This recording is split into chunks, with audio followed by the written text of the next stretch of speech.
still remember the way the light buzzed that day. Too bright, too cold.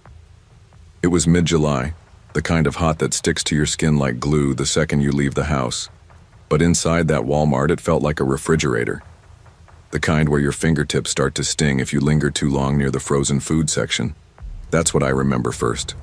The cold, and how everything after it felt off. We'd only been in Spartanburg, South Carolina, for about 8 weeks. My dad got laid off back in Ohio and picked up work at a paper mill down here. My mom was clocking back-to-back shifts at the hospital. Money was tight, and starting over in a town you didn't pick feels like learning to breathe through a straw. So that day it was just me and Jamie. I'm Lena, 17. I watch my brother a lot during the summer. He's 9. Quiet, sweet, smarter than he lets on. It was 2 days before his birthday. We didn't have much, but I figured I could spare a few bucks to make his day feel special. A new toy, maybe a small cake, something to make him smile. Walmart was quiet, unusually so for the middle of a weekday. There was that weird hum in the air, like when a thunderstorm's about to roll in but the sky hasn't decided yet. Jamie ran straight to the toy aisle. It was his favorite place. I let him go ahead while I pushed the cart behind, scanning a list we'd scribbled out that morning.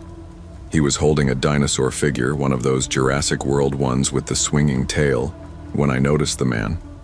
Standing still, a little too still. He was maybe late 30s, tall, wearing a beige hoodie, the kind people wear when they don't want to be noticed.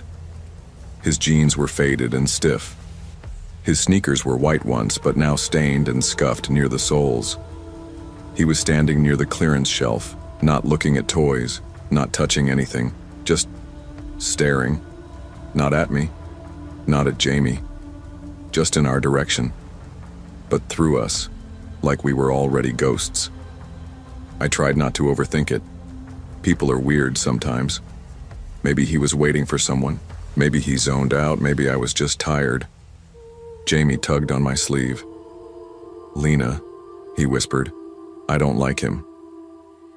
That's when I knew it wasn't just me. We left the aisle slowly. I didn't want to make it obvious. I told Jamie we'd go check the bakery for cupcakes. As we walked, I glanced behind us. He was still there, watching. We turned a corner near the restrooms in the back. I acted like I was heading into the women's bathroom, just for a breather, just to put a wall between us and him. Jamie followed without a word. I reached for the stall door and froze, footsteps behind us. Heavy, deliberate, 1, then 2. I pushed Jamie into the nearest stall and locked it. My heart was hammering against my ribs. I could hear breathing, deep, labored. One of the stall doors creaked open nearby, then another, and then, bang. The stall next to us shook from the hit. Jamie jumped. I covered his mouth instinctively. He was trembling. Then I heard a woman's voice, sharp, shocked. "Sir, this is the women's restroom." Silence. Then hurried steps. A slam of the door. We waited. 10 seconds. 30. A minute. My legs were cramping when I finally opened the stall door and peeked out. The woman, maybe in her 50s, was standing by the sinks, her eyes wide with confusion. "Are you okay?" she asked, voice shaky. I nodded. He followed us. She walked us to the front. The manager called security. They pulled the tapes, and that's when everything started to really feel wrong. We sat near the customer service desk. Jamie pressed close to me on the hard plastic bench. The air smelled like popcorn and floor cleaner. My hands were still shaking. I couldn't stop watching the automatic doors, half expecting the man to walk back in, or worse, appear behind the glass like some horror movie reveal. The security guard was polite, probably in his 20s, clean-shaven, nervous. He asked us what we saw, had us describe the man. Beige hoodie, faded jeans, dirty sneakers, still as a statue, staring, following. He nodded along and typed on a tiny keyboard behind the counter. "Okay, let's pull the footage." We waited as the footage loaded. First the toy aisle. He played it back. There was Jamie, holding the dinosaur toy. There was me, our movements clear as day, the red clearance shelf. A woman walked past with a stroller. A man in a red shirt grabbed dog food. But no beige hoodie, no one standing still, no one staring. "Wait, go back," I said, leaning closer. "You don't see him?" He was right there, I swear, right next to that red tag. The guard rewound it again, same scene. Still no man. "Weird," he said. "You're sure this is the right aisle?" "Yes," I snapped more forcefully than I meant. He was there. Jamie saw him too. Jamie didn't say a word, just nodded. His hands were balled into fists in his lap. The guard pulled up other cameras, the hallway near the restrooms, the front entrance, even the bakery section we never reached. Nothing. Not one frame showed the man we saw. "Maybe the cameras glitched," the manager offered, "before the timestamp. Or maybe it was a customer who left, no one said it out loud, but I could hear what they were thinking. Stress, imagination, teen girl paranoia." Back in the car, Jamie was quiet. Too quiet. He usually talked the whole ride home, narrating pretend stories or pointing out funny-shaped clouds. But today he just stared out the window. I tried to lighten the mood. "Cool, huh? Hey, maybe we'll find something online later. That T-Rex toy was..." He turned to me slowly. "He's still here."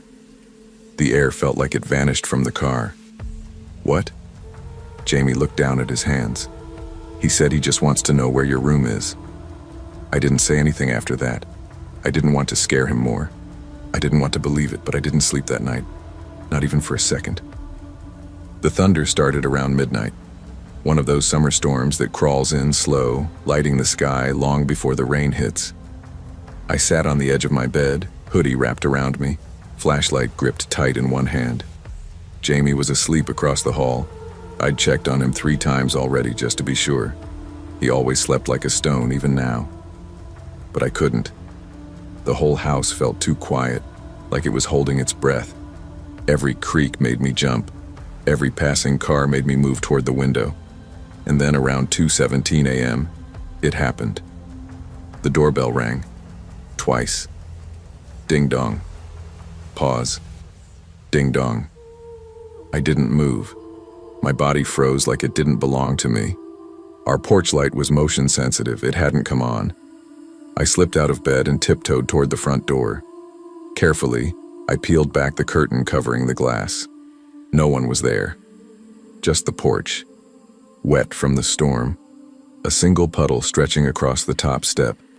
No shape in the yard, no shadows on the sidewalk, no car. I stayed there, barely breathing, for another 10 minutes. Then I went to the back of the house and checked the locks. Every door was still bolted, every window still shut. Still, I felt watched. Morning couldn't come fast enough. The sky lightened around 6:15, that heavy storm haze turning blue-gray. I finally opened the door to see if there had been any sign someone had actually come. There were no footprints, but there was a scratch. Low on the bottom of the door, just above the rubber weather strip. Thin, but deliberate. A line maybe 6 inches across. I ran my finger over it and felt how deep it went, through paint, into the wood. Later that day, when I asked Jamie again, half hoping he'd say it was all just a weird joke, he just looked up from his cereal and said, "He likes to hide now, so you don't tell." I didn't ask what that meant. I didn't want to know. We stayed inside most of that week. I told our parents I wasn't feeling well. They were too busy to ask questions. I made excuses not to take Jamie back to the store, not to leave the house at all. But each night something new happened. First it was the doorbell, then the porch motion light flickering without reason, then came the scraping sounds. Soft at first, like twigs across the siding, then louder, closer. One night I heard something move across the roof. I was unraveling. I knew it. But it didn't feel like a story I was telling myself. It felt like something that had followed us, attached itself, and I didn't know why. Then Jamie started talking to it. At night I'd hear him whispering, not pretend play, not the way kids do with action figures or imaginary friends. These were full sentences, Conversations, pauses like he was listening. One night I cracked open his door. He was sitting up in bed facing the window. "No," he said softly. "She's not mean. She's just scared." A beat of silence. "I can't tell you. She said not to." That's when I stepped in. "Jamie," I said. "Who are you talking to?" He didn't flinch. He just turned and blinked at me. Curtains open too long. "He likes that window. He said you keep your eye closed them that night, and every night after." It all came to a head 2 days before school started back. My mom had driven Jamie to a doctor's appointment. I was home alone, trying to pretend everything was normal. I made lunch, cleaned up, even started prepping my backpack like none of this was real. Then the power went out. It wasn't storming, no wind, no crews on the street, just silence, like the whole world got unplugged. I grabbed the flashlight from under the sink and turned it on. That's when I saw him, standing in our backyard, not moving, not swaying, just watching the house. He wasn't blurry or ghostly. He was real, solid. Same hoodie, same pale, unreadable face. Only now he looked thinner, and there was dirt on his pants, something dark around his mouth. His hands hung too low, fingertips grazing his thighs. I dropped the flashlight. By the time I got it again and pointed it back at the yard, he was gone. I called the cops. They came out, took a report, walked the perimeter. No signs of forced entry, no footprints. Just me, shaking on the porch with a flashlight and a story no one believed. Jamie and I never talked about him again, not directly. But the week school started, Jamie left a sticky note on my pillow. In shaky handwriting it said, "Don't let him in, even if he looks like me."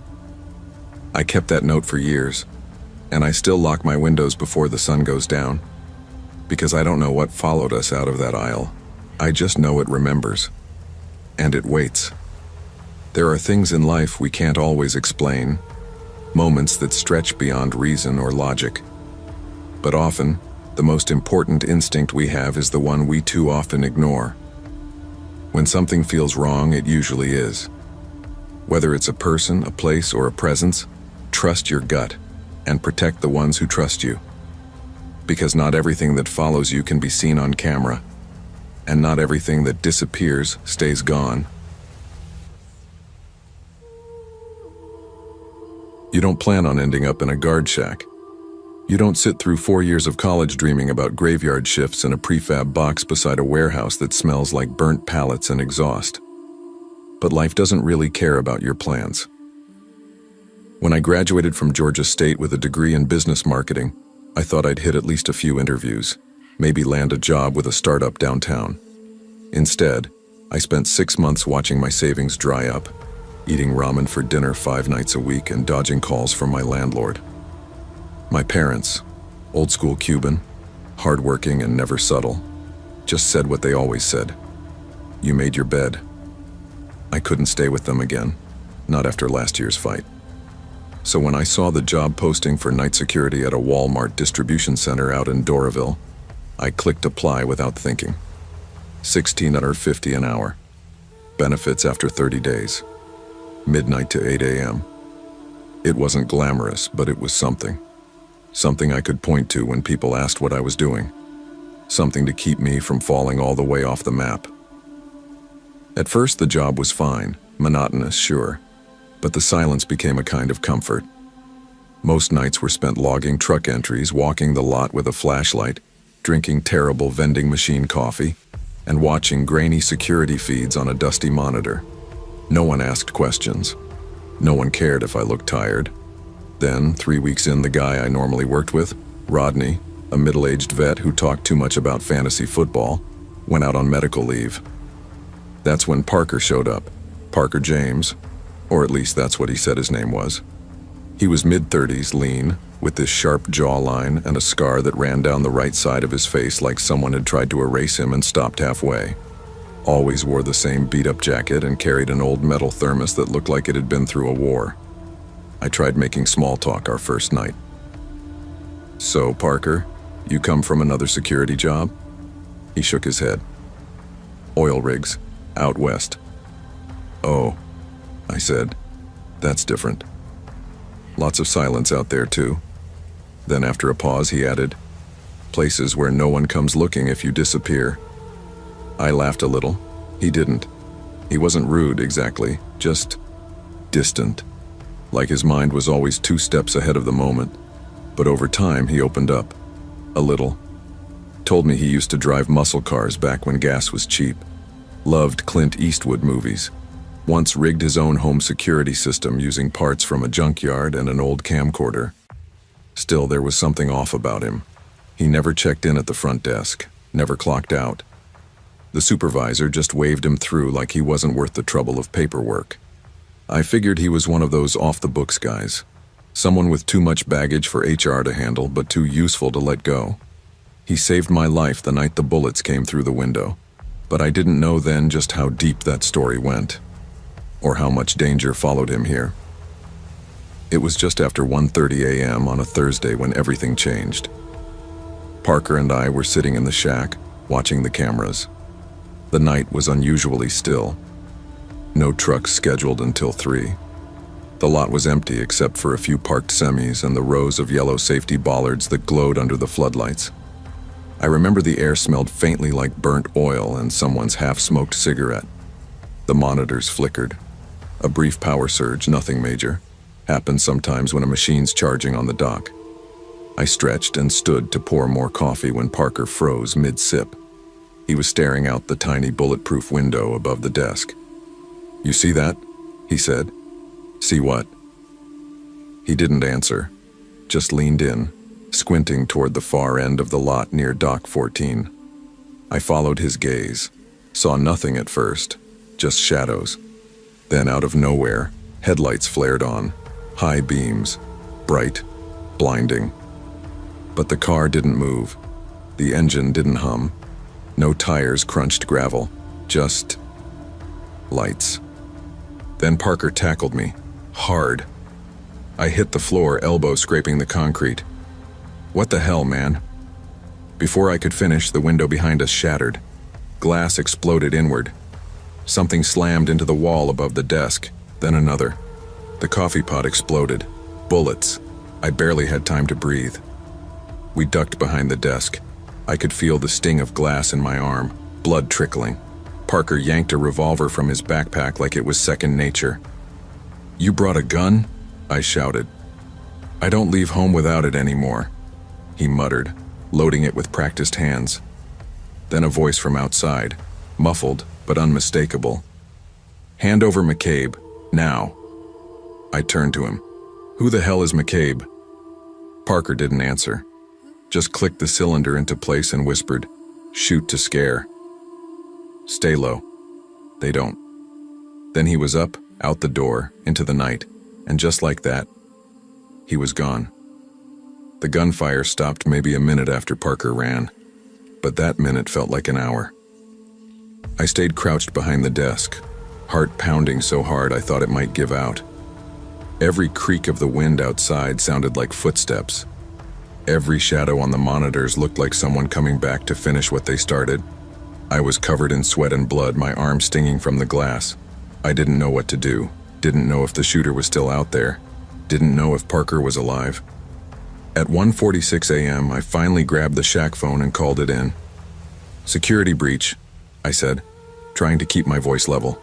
"Warehouse. Shots fired. Guard shack. Doraville." The dispatcher asked me to stay on the line. I couldn't. My hand was shaking too badly. I dropped the receiver and curled into the corner with my knees pulled to my chest. For the first time in years, I thought about praying. When the police arrived, about 11 minutes later, they moved fast, guns drawn, lights flooding the lot. They swept the entire dock area and found nothing. No shooter, no vehicle, no casings, not even tire marks. Just shattered glass, a trashed security desk, and me, trembling in a blood-specked jacket. They asked me questions I didn't know how to answer. Did I see the shooter? No. Do I know anyone named McCabe? No. Was I sure I hadn't seen the license plate on the vehicle? There was no vehicle. There were just lights. And Parker. Except Parker was gone. One officer tried to track his phone using employee records. Nothing came up. Another asked me for his badge number. I didn't have it. When they checked the employee database, there was no Parker James listed under the security staff. Nothing filed with HR. No background check. No emergency contact. It was like he never existed. I told them what I knew. Oil rigs. Western movies. The way he always walked like he was expecting someone behind him. They took it all down, but looked unconvinced. A detective, older guy, thick accent, tie loosened halfway, pulled me aside later. "You sure he said his name was Parker James?" I nodded. That's what he told me. He glanced down at a notepad, officially just in chatter. "We think that was an alias. We've seen that name before. Not what kind of chatter." He looked up. "There's a man we've been watching for a while. Real name might be Donnie Maves. Ex-gang enforcer turned informant. Went off-grid 5 years ago. Word was he flipped on some big players out west." I felt my stomach sink. "So that voice, the guy yelling McCabe, he was after him?" "Most likely. And if that's true," he said, "you weren't the target." I didn't say it out loud, but the thought was loud in my head. What if they think I know where he is now? I lasted 4 more nights on the job. Each shift, I'd sit in that same guard shack, patched up but still bearing the marks of what happened.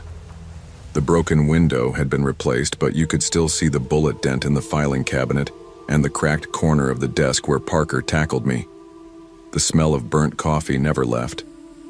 The other guards didn't ask questions. Most of them weren't even aware of the shooting. Corporate kept it quiet, called it an equipment malfunction in the weekly report. A safety memo about environmental awareness went out, like we were supposed to be on the lookout for stray raccoons or faulty forklifts. But I knew better.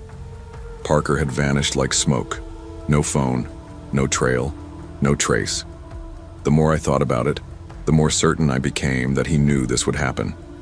The way he moved, the way he avoided the cameras, the way he never once looked surprised, like he'd been waiting for it, and I'd been pulled into his shadow without even knowing it.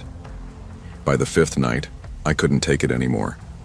I handed in my badge to a sleepy supervisor who barely glanced at me. He said, chuckling, "Burned out already?" "Something like that," I said. I packed my apartment the next day and moved across town. Found a job with a print shop that paid less but didn't require looking over my shoulder. Still, sometimes at night, when the hallway's too quiet or the pipes creak just wrong, I'll hear it. A knock. Soft. Slow. Just once. Then silence. It's been 3 years since I left that job, and I still think about him sometimes. Parker, Donnie, whatever his real name was. I think about that look he gave me right before he ran. This flicker of guilt, or maybe regret. Not fear, not panic. More like he knew this was the end of the road, or maybe just the next stop. I've never told anyone the full story. Not my parents, not my friends. And definitely not anyone who might ask questions about a man who no longer exists on paper. But writing this down now, I think part of me just wants to remember him the way I saw him. Flawed, strange, maybe dangerous, but not evil. He could have let me die that night, but he didn't. He pulled me to the ground, got me out of the line of fire. That has to count for something. There's a part of me that hopes he made it, that he got far enough, found a cabin in the woods or a safe name in a new city. But deep down, I know better. People like him don't get to retire. They just disappear. Like ghosts with real scars and names no one remembers. Not every danger comes with warning signs. Sometimes it walks beside you, silent and unnoticed, until the moment it snaps into view. The people we meet carry stories we may never know, stories that can change ours forever. Trust your instincts, pay attention, and never assume the quiet ones have nothing to run from. Because sometimes what they're running from might already be closer than you think. Long before I ever saw the man behind the bags, I already knew the garden center was different. It's quiet, for one thing. That kind of quiet that creeps in under fluorescent lights and makes every shift feel a little surreal. That Tuesday in October, I was working a shift I wasn't even supposed to take. Swapped out with Janelle so I wouldn't have to run into my ex. Yeah, I'll admit it. I was still avoiding her. Heartbreak clings to places like Walmart. You can't walk 2 aisles without bumping into ghosts. I worked part-time, mostly in the outdoor section, garden center, mulch, patio chairs, ceramic planters. Nothing glamorous, but it gave me space. Customers were fewer, co-workers left you alone, and I could just fade into the stacks of fertilizer and lawn gnomes and pretend I was anywhere else. It was close to 5 p.m. The sun was already low, casting long gray streaks across the concrete. Wind was picking up outside, rattling the chain-link fences stacked with birdseed and fake terracotta pots. I was alone, restocking the sale items left from the end of summer blowout, when I heard it. A soft rustle from behind the fertilizer wall. Could have been a raccoon. We'd had a few over the summer. One got into the Miracle Grow and nearly scared old Marvin from paint into retirement. I stepped around the corner, thought I'd find a squirrel or a loose bag leaking onto the pavement. But instead I saw him. A man crouched behind the bags of fertilizer like he'd fallen there. Torn hoodie, sunken cheeks, dirt smeared across his neck and jaw. His hands were shaking. Not twitching, not fidgeting, shaking, pale as printer paper, and barefoot. I stopped in my tracks. "Sir, you all right?" I asked, instinctively checking for a badge or any kind of uniform. Nothing. He was maybe 35, maybe older. Hard to tell. He looked like he hadn't slept in a week. He didn't answer right away, just kept muttering something under his breath, his eyes flicking upward to the ceiling over and over. Then he said, hoarse and low, "They're still up there, watching.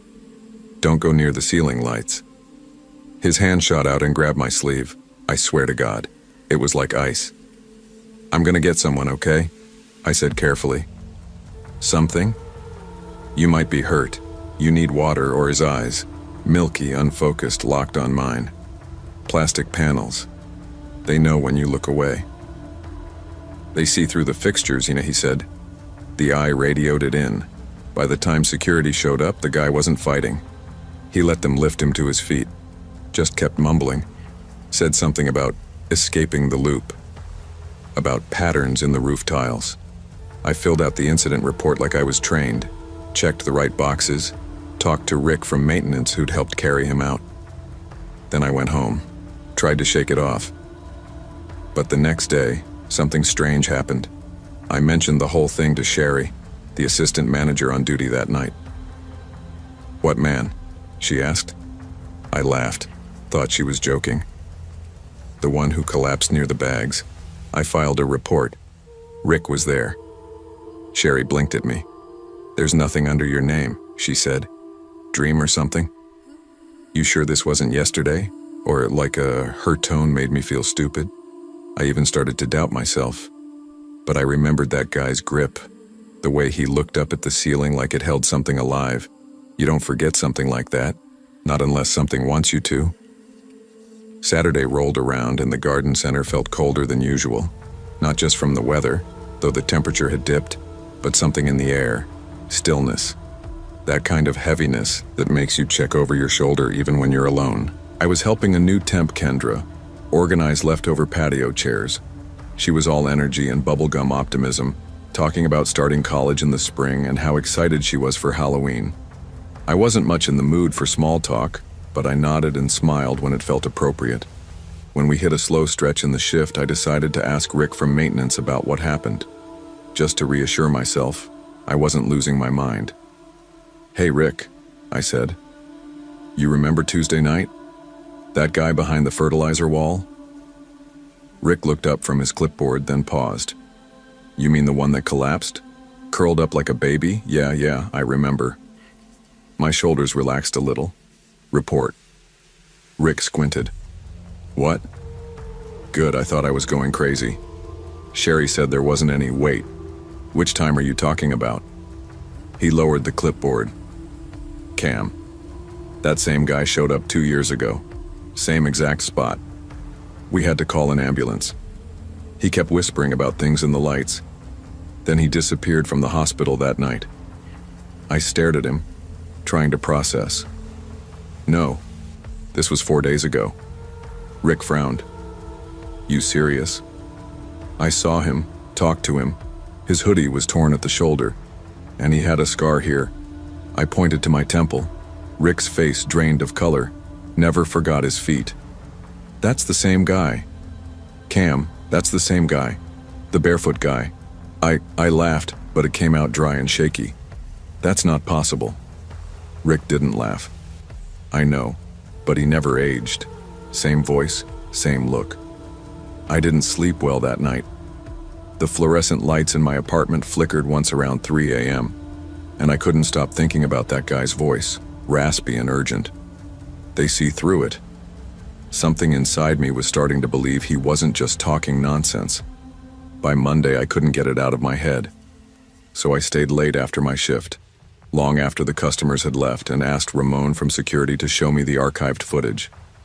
I just want to check something, I told him. He raised an eyebrow. Looking for shrinkage claims? No, just personal. He didn't argue, just pulled up the timestamp from Tuesday. There I was, plain as day, stacking planters. Then I walked behind the fertilizer stack. But the man wasn't there. There was a shadow, small, low to the ground. It moved, barely, like it was breathing, but no figure, no crouched man, no contact, no grabbing my arm. Maybe the angle missed him, I offered, though I didn't believe it. Ramon rewound, zoomed in. You're alone, man, he said. Camera doesn't lie. I left without another word. Didn't sleep that night either. The next day, on a hunch, I asked Ramon to pull up the live feed of the same camera. That shadow? Still there. Not moving now, just a dark blur, like a burn in the film.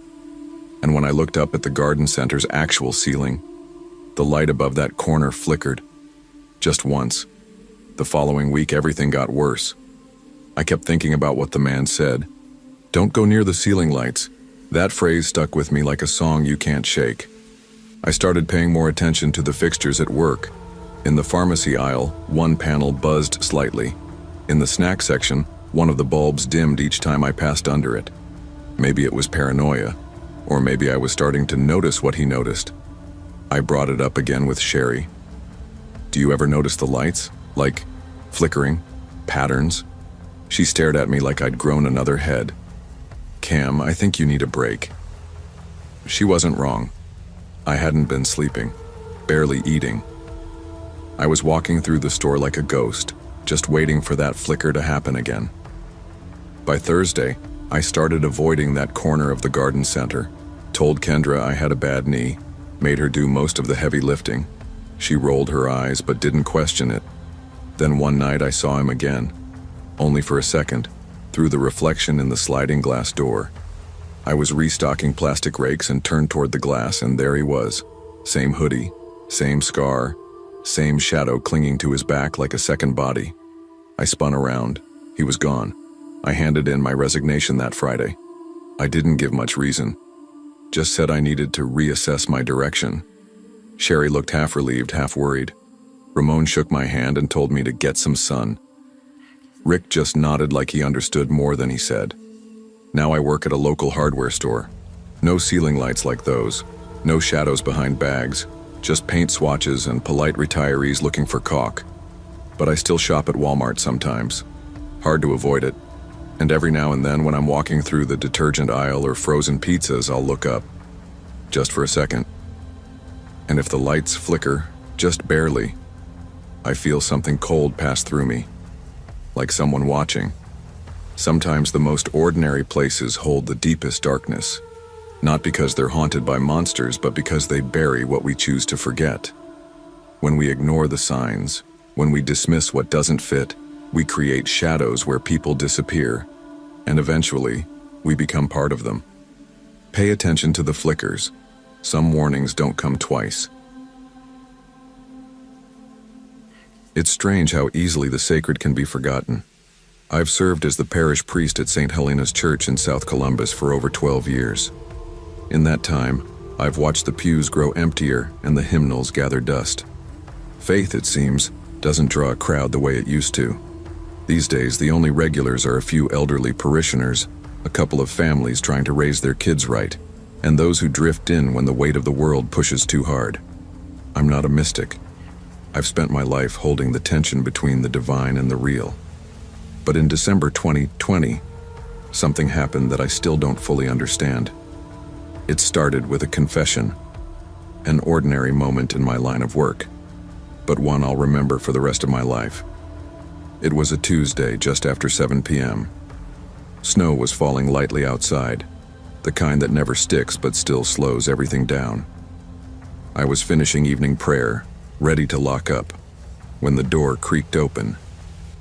A man stepped inside, wrapped in a thin jacket, his eyes darting like he was being followed.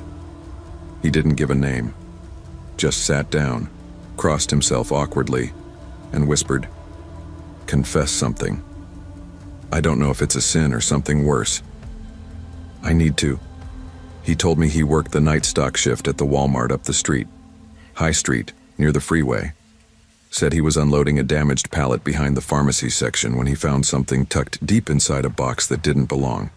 Not merchandise, not packaging. A small glass vial, wrapped in what he described as velvet cloth. Old, hand-stitched, with a faded cross. I figured it was medical, he said, like some discontinued sample or old shipment. But when he touched it, he said he felt a tightness in the air, a kind of static tension, like the world paused for a moment, and then he saw her. A woman, he said. Long black dress, face covered by a veil. She doesn't walk, just hovers near the ceiling. I only see her in reflections, security monitors, metal shelves, freezer doors. I've heard confessions shaped by drugs, trauma, mental illness. But there was something in his tone, shaken, raw, terrified, that settled into me. He looked up, desperate. "Father, I can't sleep. I see her even when I blink. I need you to take it. The cloth. The vial. I'll drop it off here tomorrow night." I told him I would, not because I believed, but because I saw how much he needed to let it go. I offered prayer. He refused. He never came back. 2 nights later, I got a call from Edna, one of my parishioners. 74 years old, works part-time cleaning overnight at that same Walmart. Always faithful, always practical. But that night, her voice trembled. "Father, something's not right here," she whispered. "There's a cross, marked in wax, right behind the pet food shelves. Wasn't there yesterday?" And one of the young guys screamed when he saw it. Said it was glowing. Glowing. I told her I'd come by. She didn't want to stay. Said she'd meet me outside. The store was still open, though quiet. Holiday shopping crowds had thinned. I met with Carl, the night manager, young, serious, polite, the kind who never gets enough sleep. He was skeptical, but let me in. The back storage area near the pet section had a strange smell, like rust and damp stone. On the floor, barely visible under the overhead lights, was a wax mark, a cross, thick and deliberate, like someone had poured melted candle wax by hand. Next to it, a piece of deep red velvet cloth, frayed at the edges. The vial was gone, but I recognized the kind of stitching used for old liturgical garments. It looked older than it should have been, a relic from another time. We tried scrubbing it, Carl said. "Nothing gets the wax off, it's like it burned into the tile." I asked if he knew the man who brought it in, the one who confessed. Carl looked confused, checked the shift logs. No one matching that description was scheduled. No badge number, no employee file, nothing. "I see dozens of guys come and go," he said. "Don't know, Father. We don't track that kind of stuff. But if someone left something like that here..." Later that night, I brought the cloth back to the rectory and placed it in a sealed box. I didn't pray over it. I didn't touch it again. but when I walked past the chapel mirror on the way to bed, I thought I saw the edge of a black veil drifting near the ceiling. I didn't sleep that night. The next morning I began digging. Old records, diocesan archives, folklore databases. I wasn't looking for proof. I was looking for a name, a connection, something I could use to put this thing back in the ground. And I found her. Alice Kern, a domestic servant at Hales Abbey in England, early 1600s. She worked in the kitchens. No family, no formal education. 1 year before she disappeared, a sacred relic went missing from the Abbey's reliquary. A small vial, encased in glass and velvet, containing what was believed to be a drop of Christ's blood. Only a few knew about it. Hidden for protection during a time of unrest, they accused her of theft, of sacrilege, and witchcraft. She vanished into the woods before the arrest, never found. But the legend followed. Some claimed she fled to the colonies, that she carried the relic with her, that she died cursing any who would misuse the blood of Christ. I wanted to dismiss it. Stories twist over time. But the cloth, the wax cross, the woman in black, what if it wasn't just myth? That week, 3 Walmart employees quit. One claimed to hear a woman whispering scripture over the intercom after the store closed. Another said his dog refused to enter the bedroom after he brought home an unopened box from the pharmacy. And Edna? She packed up and moved to Tennessee to stay with her niece. She wouldn't return my calls. Carl called me again that Friday. Someone broke the lock on the back stairwell. No signs of theft, but the cameras glitched. We lost footage from 2 to 2:13 a.m.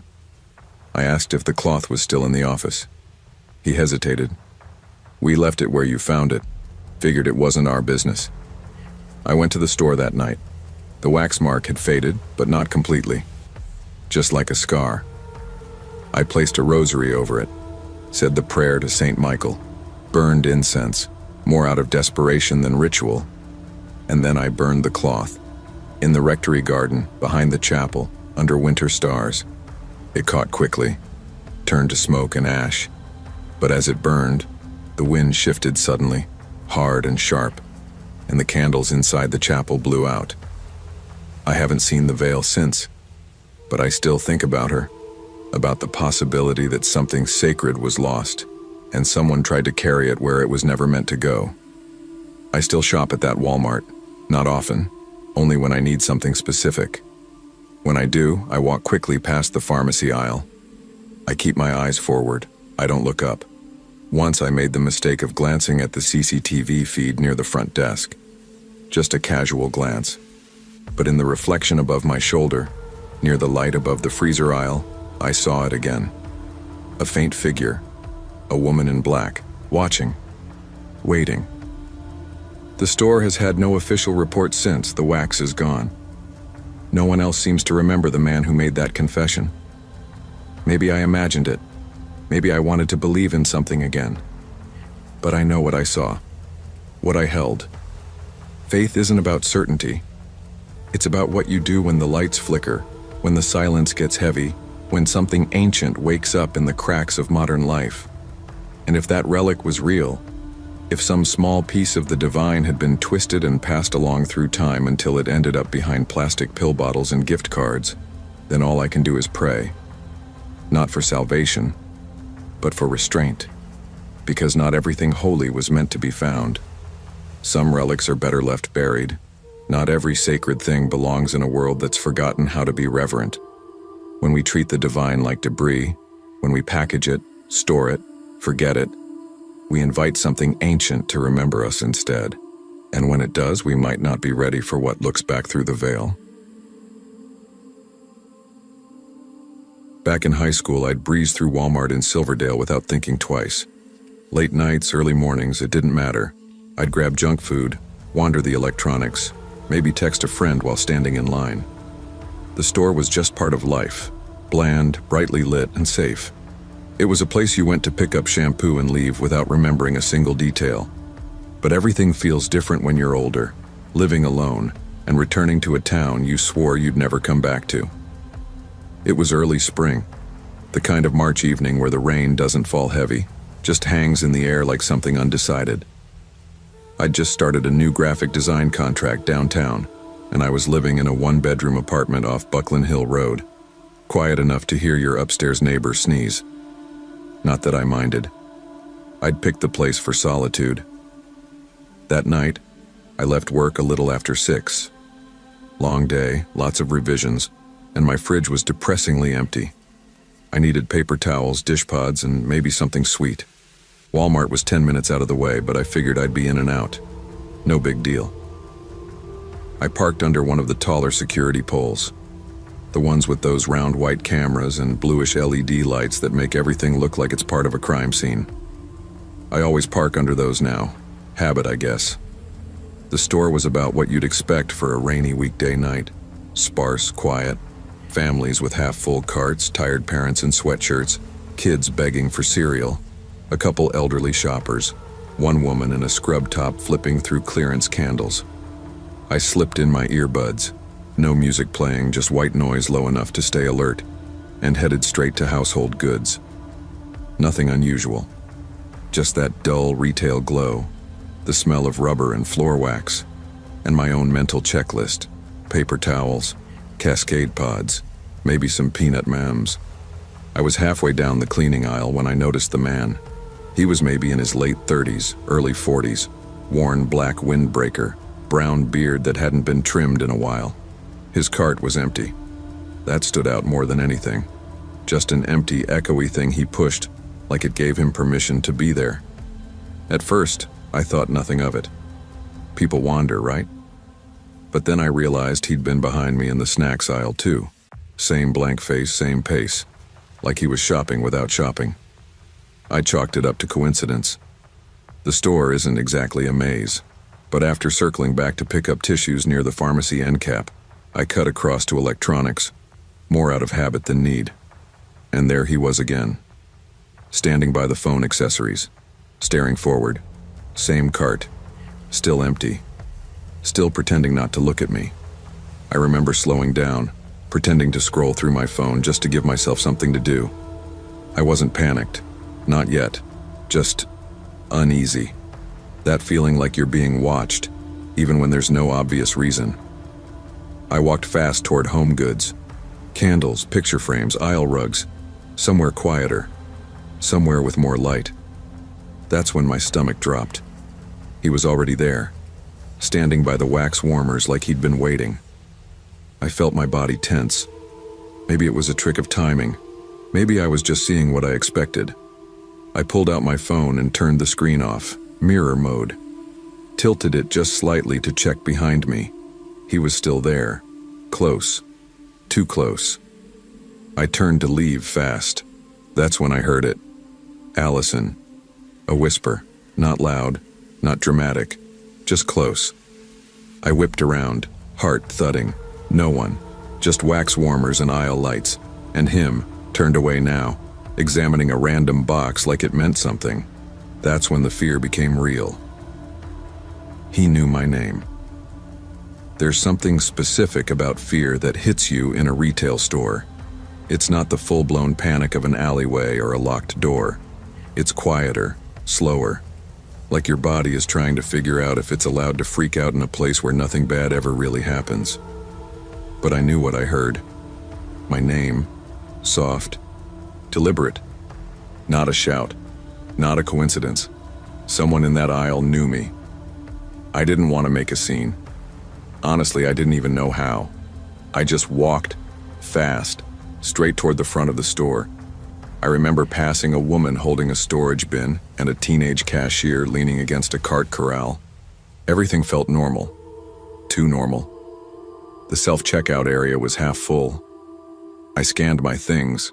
Paper towels, detergent pods, a bag of pretzels I didn't even remember grabbing, and paid without looking up. I didn't want to know if he was behind me again. The receipt printed. As I stepped forward toward the exit doors, I spotted him one more time. No cart this time. No pretending. He was just standing near the coin machine by customer service, hands in his pockets, watching, not browsing, not distracted, watching me. I forced myself to stay calm, even as adrenaline buzzed up my spine.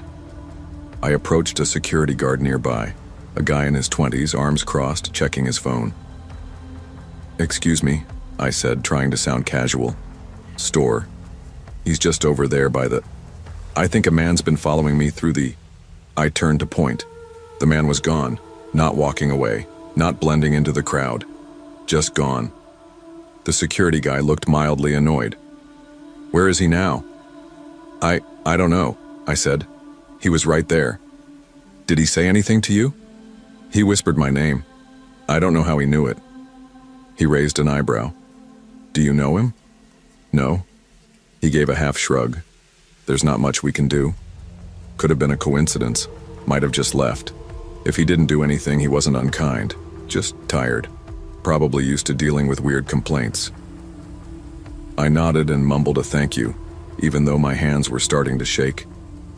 Outside, the rain had picked up.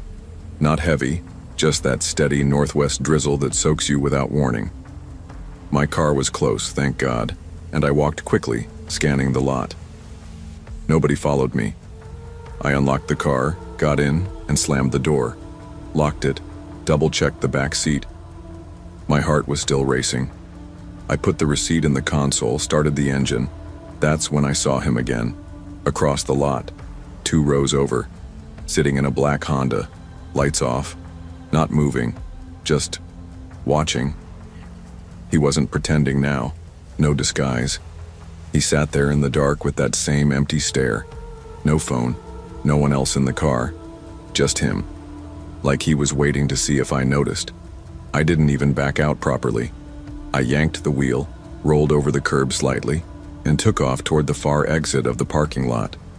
I didn't go straight home. I drove around. Down random residential streets I barely knew anymore.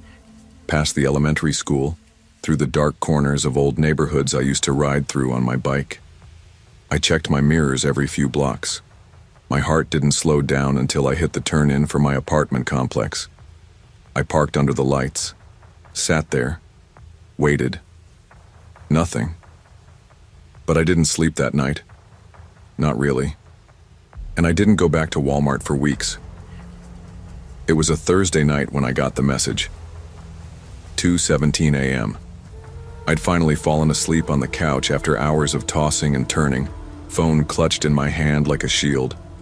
I remember the buzz woke me up, just a single vibration. I squinted at the screen. Messenger notification. You forgot your receipt. No name, no mutual friends, just a gray silhouette and a message that stopped my breath cold.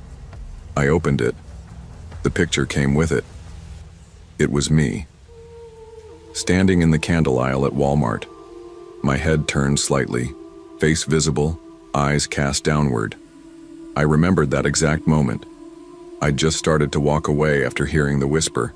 The photo was taken from no more than 6 feet behind. I dropped the phone. It slid under the coffee table. I didn't pick it up again until morning. By then, the message was gone. The profile had vanished. Not deleted, just scrubbed clean. Facebook gave me nothing but a user not found error. I reported it anyway. I spent the entire next day trying to stay calm. I told myself it could have been a prank.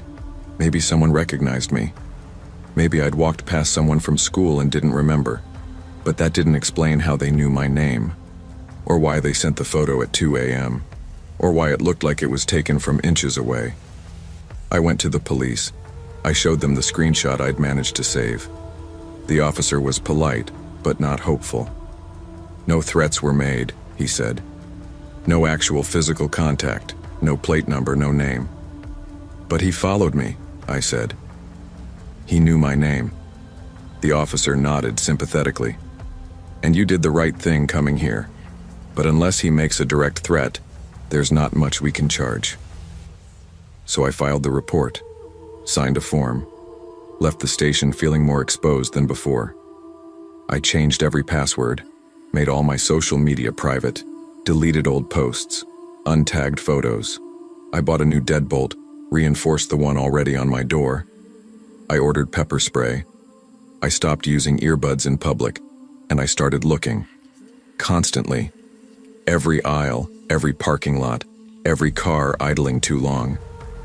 Because I had this awful creeping feeling that the next time I saw him, I wouldn't get a warning first. Spring came fast that year. Rain-soaked sidewalks and cherry blossoms smearing pink across the sidewalks. You'd think something as normal as sunshine and petals would ease my nerves. It didn't. I avoided Walmart for weeks. Drove past it, stared at the front entrance like it might look back. I started going to the Safeway on the other side of town, even though it was more expensive and half the size. The cashier there, a girl with thick eyeliner and a slow drawl, asked why I always paid in cash. Long story, I told her once. She didn't ask again, but I couldn't avoid everything. There were still errands. Still nights when I forgot toilet paper or coffee filters or something stupid like light bulbs. One Tuesday, I caved. Told myself it had been nearly a month. The man probably moved on. Maybe he was just some sick prankster. I'd let fear turn into ritual, and rituals had their own weight. So I went back. I went early, just after work, when the place was busy with moms and older folks and teenagers hanging out by the soda fridges. I told myself I wouldn't take long, just grab what I needed and leave. At first everything seemed fine, until I walked past the electronics section and noticed the security camera monitor up above. They have them there, mounted near the ceiling, looping a live feed of every corner of the store, and in one of the camera panes a reflection of myself walking. And behind me, about 10 feet back, was him. No cart, just walking slowly, steadily, watching me, again. I froze, not visibly but inside, like all the oxygen had vanished. I turned around. He wasn't there. No one was behind me, no one even remotely close. But he'd been there, in the footage. I saw it. I wheeled around and walked fast to the customer service desk. The same bored security guard was there, sipping from a giant plastic cup. "Hey," I said, might be tailing me again. "Can someone review camera footage from the last few minutes? I think someone." He looked at me and blinked. "You the girl who came in a few weeks ago?" I nodded. He hesitated, then pulled out a clipboard and wrote something. A manager to pull specific timestamps. "We can take a look, but I need, please, just check the aisle monitors right now." He was just behind me. He humored me. Walked to the wall monitor, toggled through feeds. Nothing. Just me, alone. No man, no shadow, no strange figure in black. The footage had already looped to the next cycle. He looked at me like I'd made it up. I didn't argue, just walked out. The air outside was cool and damp. I moved quickly toward my car, checked the rows. There was a car parked near the end of the lot. A black Honda. Same one. It wasn't running, just sitting there, angled toward the exit. Empty. I waited in my car until another family came out with a cart. I pulled out behind them, using them as cover, and didn't relax until I hit the lights past the strip mall. It's been 7 months. I've changed my schedule, my phone number, my car. I moved apartments, paid extra for a second-story unit, and picked a building with a gated parking lot. I tell people it's for the view, but I still feel him. Not every day, not even every week, but just enough to keep me alert. A black car across the street, a stranger at the gas station who lingers too long. Once I got a friend request on a new Instagram account with no posts and no followers. The name was just a period, nothing else. I didn't open it. I blocked it. But I knew. I know. The police followed up twice. Nothing actionable. No plates. No face. The Facebook profile had routed through an overseas IP address. I've thought about getting a gun. I've thought about getting a dog. But what would that fix? Would it undo the feeling of being watched every time I walk to my car? Would it stop me from flinching when I see someone wearing a black jacket in a grocery store? No.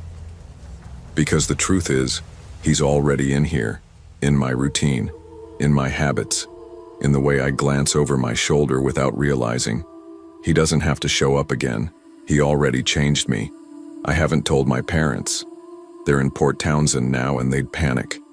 I don't want pity, I don't want fear passed down, I want normal back, but I know now that once someone invades your sense of safety, there's no real going back.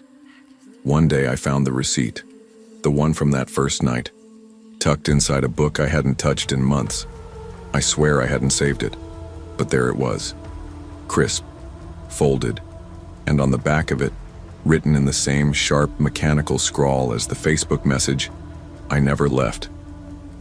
I burned it on my patio grill, didn't sleep that night. I'm better now, mostly. I carry a key alarm. I take different routes. I don't wear earbuds when I walk. I always sit facing the door at restaurants. Sometimes I feel crazy, but I'm not, because someone out there still knows my name. In a world where our lives are increasingly visible, on screens, in photos, in fleeting digital traces, our sense of privacy is more fragile than ever. What happened to me could happen to anyone. A stranger doesn't need to break into your home to infiltrate your world. Sometimes all it takes is one glance, one whisper, one photo. Trust your instincts. Don't dismiss fear just because others do. Be loud, be cautious, be firm when something feels wrong. You're not paranoid for protecting yourself, because you may never know how close someone's truly watching, until it's too late. You learn quickly as a single mom working 2 jobs that quiet moments are rare and precious.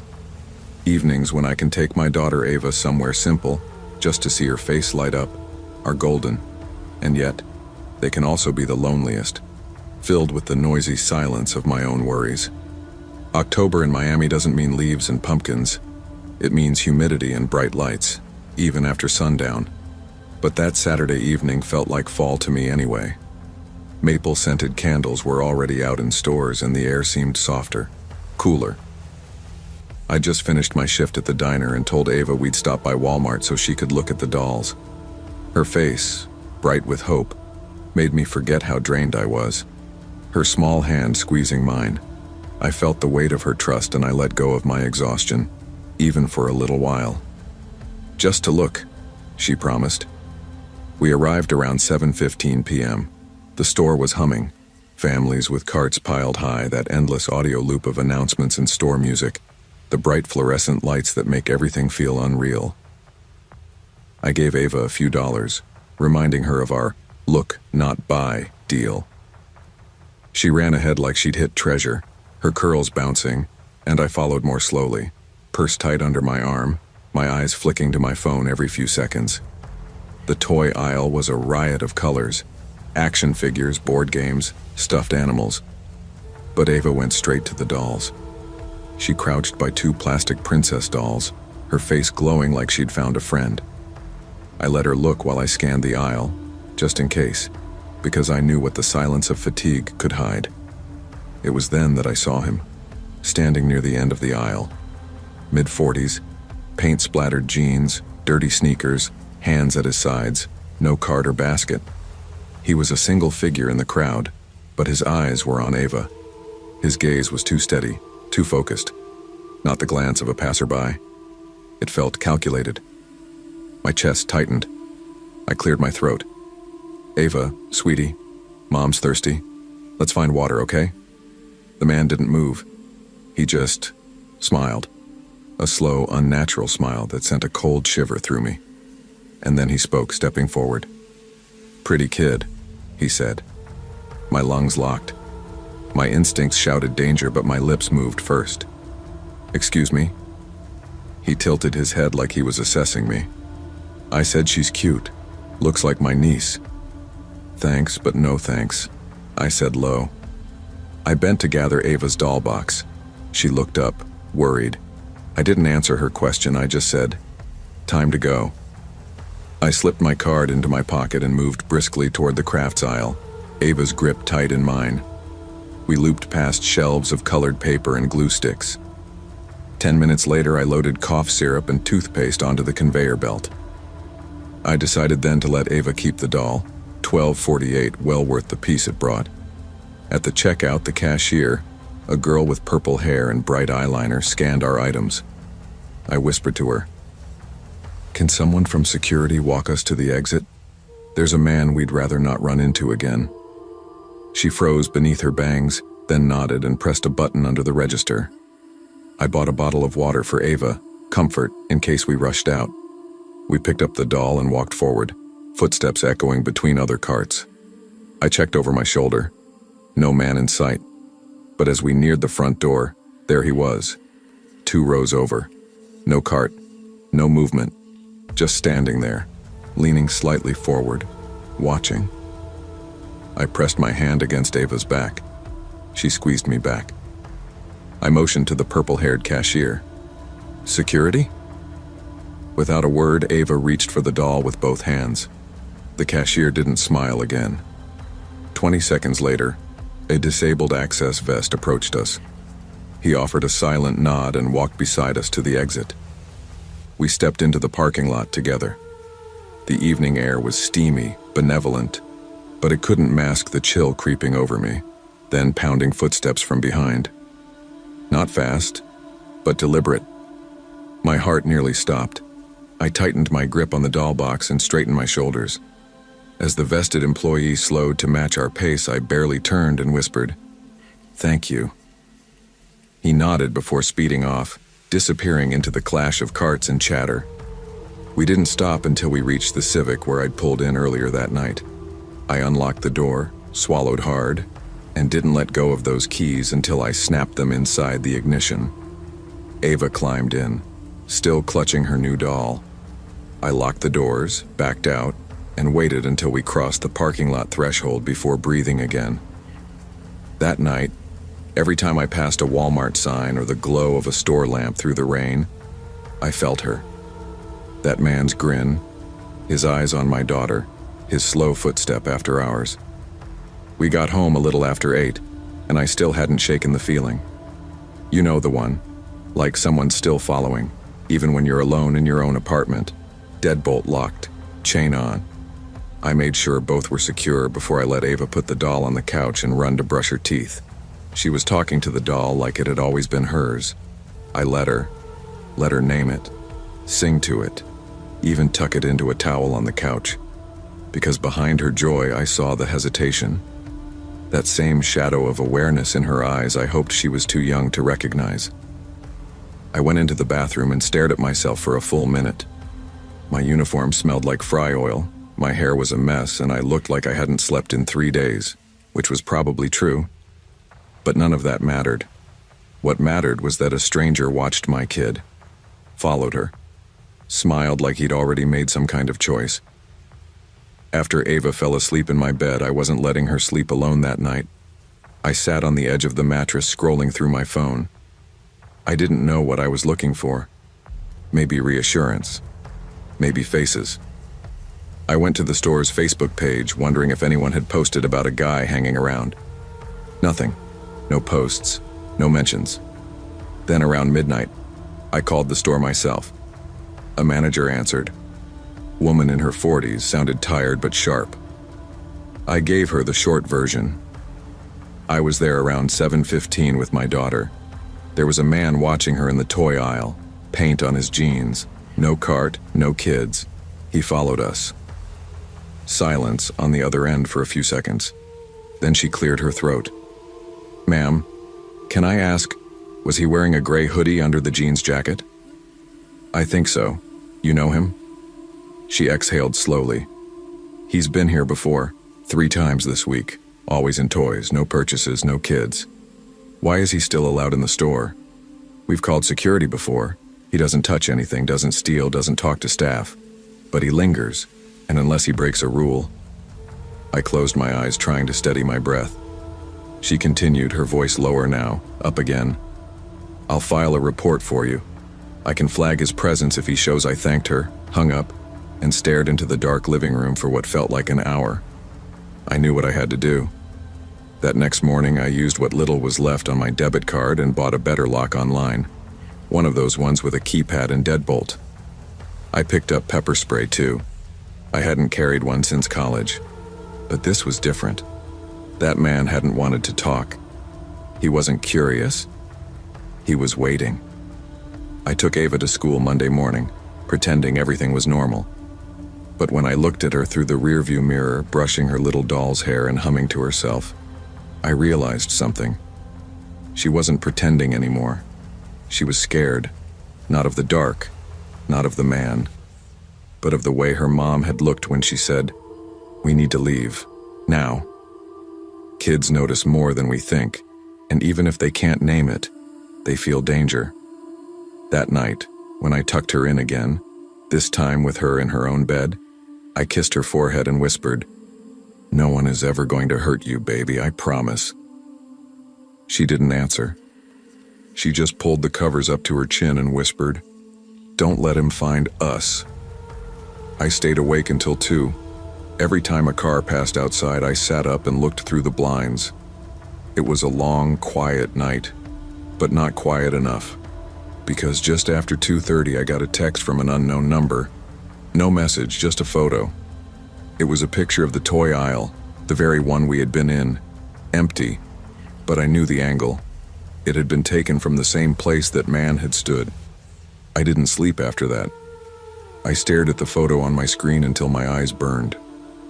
My brain kept trying to make it logical. Maybe a prank, maybe some cruel joke, but there was no explanation that made it better. Someone had taken a picture of the same spot in the toy aisle, and whoever it was had my number. I sat at the kitchen table with the phone lit up, just breathing. No name, no message, just the photo. I didn't want to scare Ava, so I turned my phone off and shoved it in the drawer. Then I checked the locks again, walked the perimeter of the apartment, and ended up sitting in the hallway just outside her door until the sun came up. By the time I dropped her off at school, I had made a decision. I filed a police report. The officer was polite but distracted. His eyes glanced at the screen of my phone, the printed photo I brought, then up at me. "Ma'am, it's unnerving, sure, but he didn't touch your kid. He didn't send a threat. No physical harm, no criminal trespassing, no clear identity. There's not a lot we can do right now." I asked if they could at least trace the number. "Unless he keeps contacting you or commits a crime, a trace won't go far. Block it. And call us if anything escalates." That was the word that stuck with me. Escalates. So far, he hadn't done anything illegal. Just watched. Just smiled. Just let me know he was still watching. Back at work that afternoon, I was a zombie behind the counter. Customers blurred together. Orders repeated. My coworker, Jorge, had to nudge me twice to get my attention. "You okay, Melly?" I tried to laugh it off. Didn't sleep much. "You get that lock you talked about?" "Yeah. And pepper spray. Want me to walk you to your car tonight?" That stopped me for a second. Normally I'd brush it off. I've always been the tough one, the "I got it, Mom." But I looked at him and said, "Actually, yeah, that'd be good." When my shift ended, Jorge walked me out. The parking lot was nearly empty except for a few late-night diners waiting by the entrance. That's when I noticed the same beat-up silver sedan from Walmart. Same dent on the side. Same rusted rearview mirror. Parked across the street. Lights off. I didn't say anything. Didn't run. Just unlocked my car and climbed in, breathing carefully, pretending not to notice. Jorge gave me a look. "You see him again?" I nodded. "I think so. Take a different route home. I'll drive behind you a bit." We didn't talk much on the drive. He peeled off after I made the second turn into my neighborhood. I checked every mirror, every streetlight. No headlights behind me. Still, I didn't go straight home. I circled the block twice. I parked on the far end of the lot. I waited. Only when I was sure I was alone did I climb the stairs and slip inside. I locked the door, checked the windows, tucked Ava in again. And then I cried. Not loud, not ugly. Just this slow, quiet release I hadn't allowed myself all week. I cried for how small I felt. For how easy it was for someone to get that close. For how close they still were. Around midnight, my phone vibrated again. A new number. This time, the message was simple. You shouldn't let her walk ahead of you. I stared at those words for a full minute, hand trembling, pulse roaring in my ears. He had seen us that night in the store. When Ava had run ahead, he had been close enough to watch, to remember. I turned the ringer off and tucked the phone under my mattress. Then I climbed into bed next to my daughter. I didn't close my eyes once. The next morning, I kept Ava home from school. I told her it was a special day off. We had waffles in our pajamas and played with her new doll. She named it Lucy and gave it the tiniest paper crown she made with glitter glue. I smiled and played along, but underneath I was unraveling. I sat by the window with my coffee, pretending to scroll my phone, really watching the street for that car, for that face. I called Walmart again. This time I asked for the store manager, not customer service. A man named Reggie picked up. He sounded tired, but he listened. I told him everything, about the man by the dolls, about the parking lot, the picture I'd been sent. There was a pause. I know who you're talking about, he finally said. Always alone, never buys anything. He's been in here 3 times that I've seen. Did anyone report him? Not officially. Loss prevention walked him out last week, but he didn't break any rules. Just gave people the creeps. He followed my daughter. He knew her name. Another pause. I'll pull footage, he said, and I'll file a report with corporate. I'm sorry this happened to you. It's not the first time someone's used our store to... He didn't finish the sentence. I thanked him, hung up, then started searching online. Cameras, motion detectors, GPS tags for Ava's backpack. I bought 3 different things by noon. Same-day delivery. I didn't care what it cost. That night I taught Ava a new game. We called it Look Twice. We practiced noticing parked cars, counting exits, recognizing the sound of my ringtone. She thought it was just another weird mom game. I didn't tell her it was for survival. When I tucked her in that night, she looked up at me and asked, "Is the doll man gone now?" I smiled, lied. "Yeah, baby, he's gone." But I still hadn't blocked the new number. I wanted to know if he'd try again. Needed to be ready. At 2:44 a.m. he did. This time it was a voicemail, no words, just the sound of breathing, slow, measured, like someone lying down, close to a mic, close to something, or someone. I replayed it 3 times before deleting it. I called the police again that morning. They still couldn't do much, but I could. I took a few hours off work, left Ava with my sister and drove to the parking lot behind the Walmart. I parked, waited, watched. An hour passed, then another. Finally, I saw him. Same paint-splattered jeans, same limp walk. He didn't go inside, just walked around the side of the building and stood behind the carts near the emergency exit, like he was waiting. I called the non-emergency line. This is the 3rd time I filed a report. I have a visual now. He's here right now. This time the tone changed. Officers arrived in 10 minutes. Quiet, no sirens. They questioned him, pulled him aside, took down his name. Apparently, he'd been arrested before, for loitering near schools, for trespassing in public parks after dark. No priors on paper that mattered. But they asked him to leave, warned him. I sat in my car, heart racing.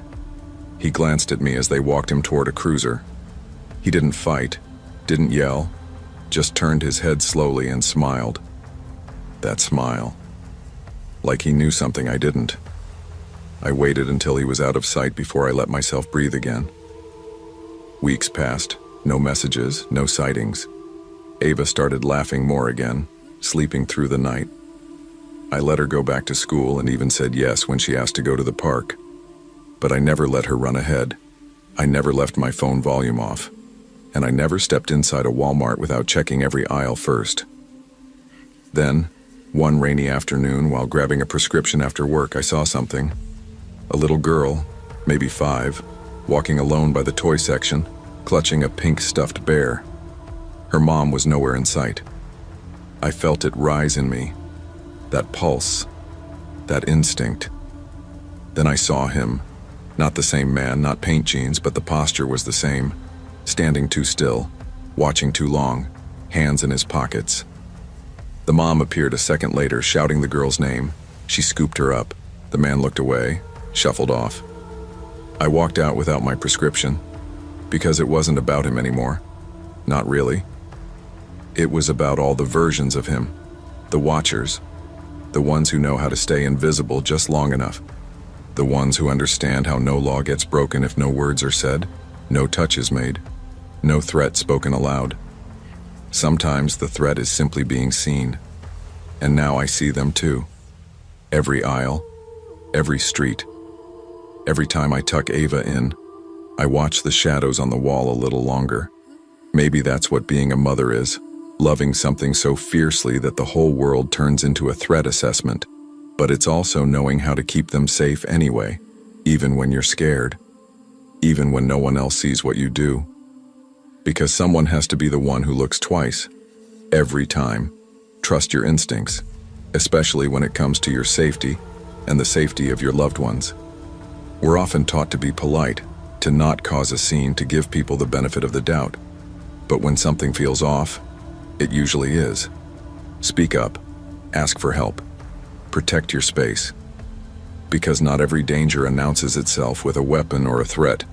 Sometimes it walks quietly, smiles often, and waits for silence to become permission. It started with a walk-in shift and a headache. I was 22, working part-time in the bakery section of a Walmart supercenter in Hemet, California. I was also trying to hold together a GPA at the local community college, navigate financial aid bureaucracy, and most days just stay out of my family's orbit. I hadn't seen my dad since Thanksgiving. That night ended in shouting, slammed doors, and a text that simply read, "Don't come back if you can't respect this house." I didn't. My friend Bryce had an extra room near campus. I threw my duffel in the corner, picked up extra shifts, and told myself I'd figure it out later. It wasn't pretty, but it was mine. That Friday in March felt like any other. I clocked in at 5:59 p.m. sharp, tied my apron, and started rearranging the refrigerated cake display. Some kid had smashed the corner of a strawberry whip into the shelf, and the writing looked like a 4-year-old had used sidewalk chalk to spell happy birthday. I was elbow deep in frosting wipes when I heard him. That voice. Loud, impatient. "You're not listening." I said no chocolate.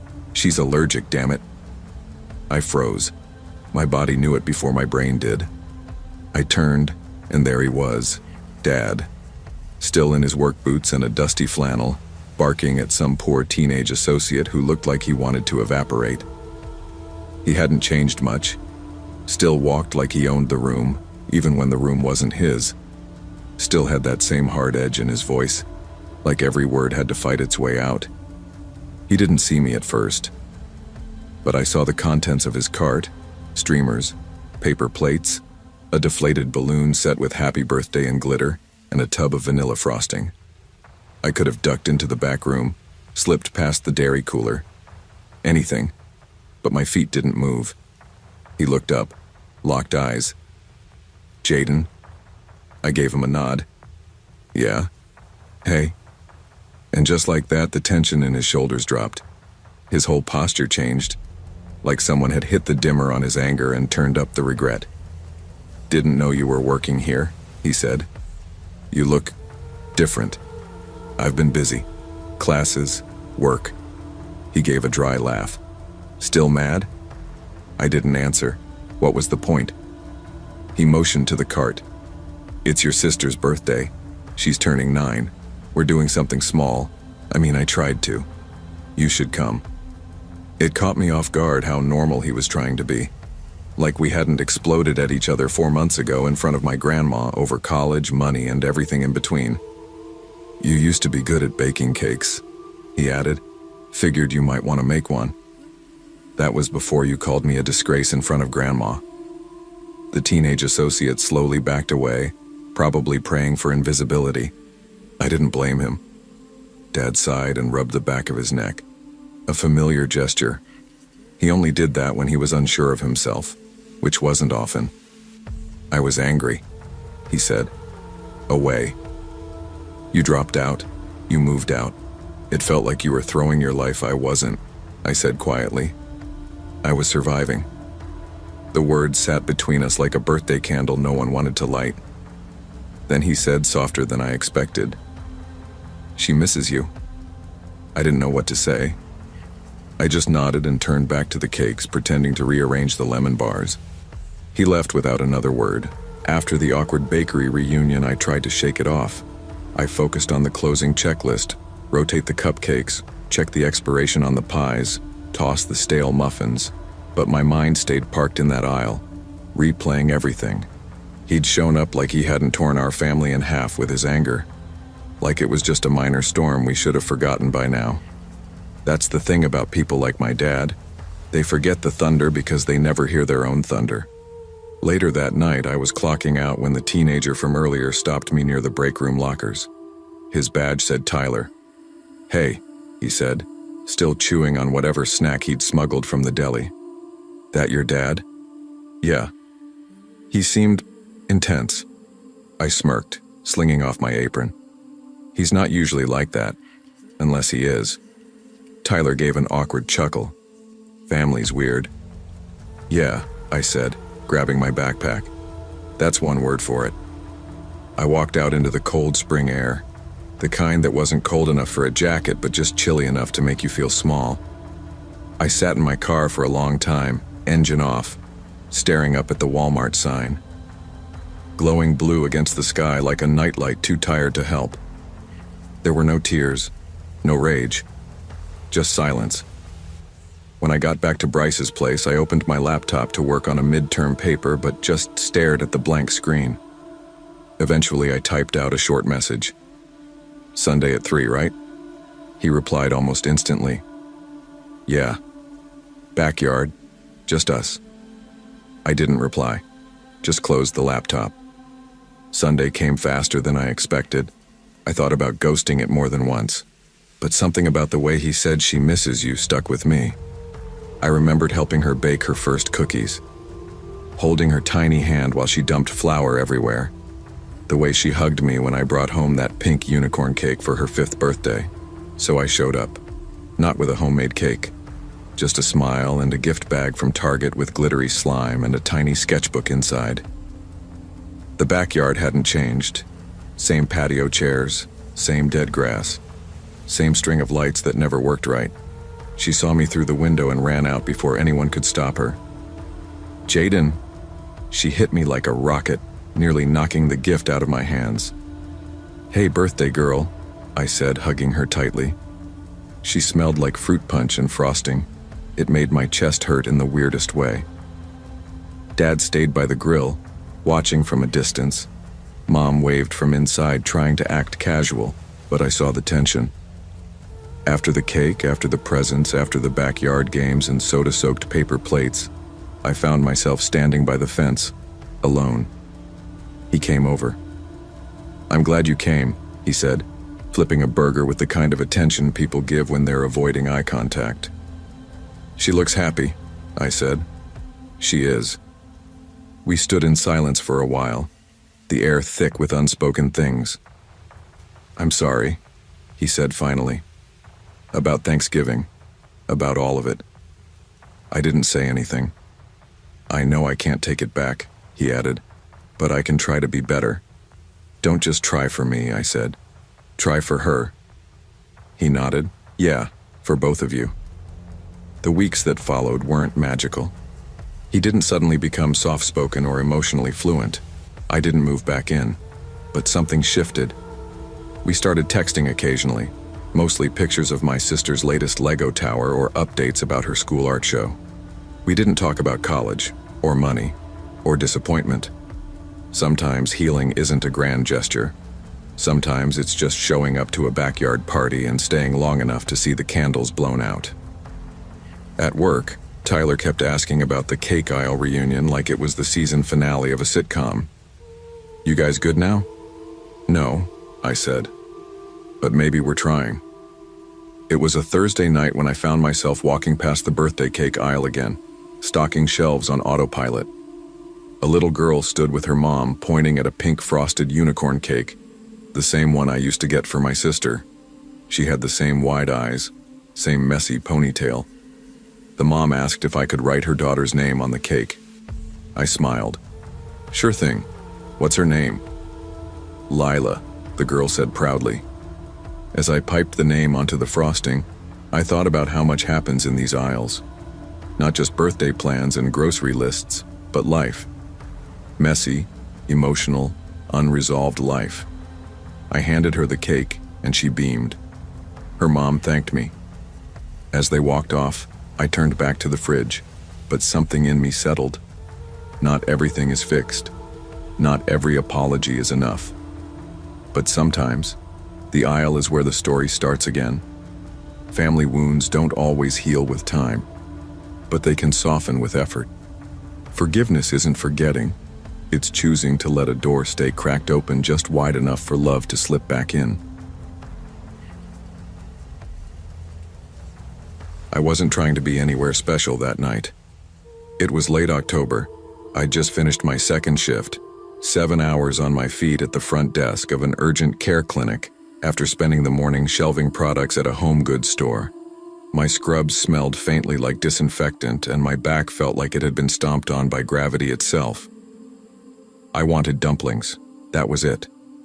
Frozen dumplings and a bottle of oat milk, maybe cereal if I could afford it. The Walmart on 4th Plain in Vancouver was on my way home. It wasn't my favorite place.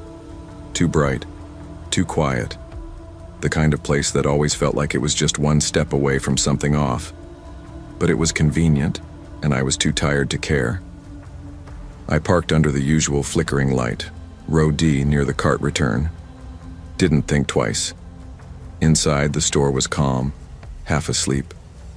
A few moms with restless toddlers, a teenager talking too loudly on the phone near electronics, and me, moving like a zombie past the bakery section. I was in the cereal aisle comparing prices when I noticed him. Late 30s or early 40s, baseball cap, windbreaker.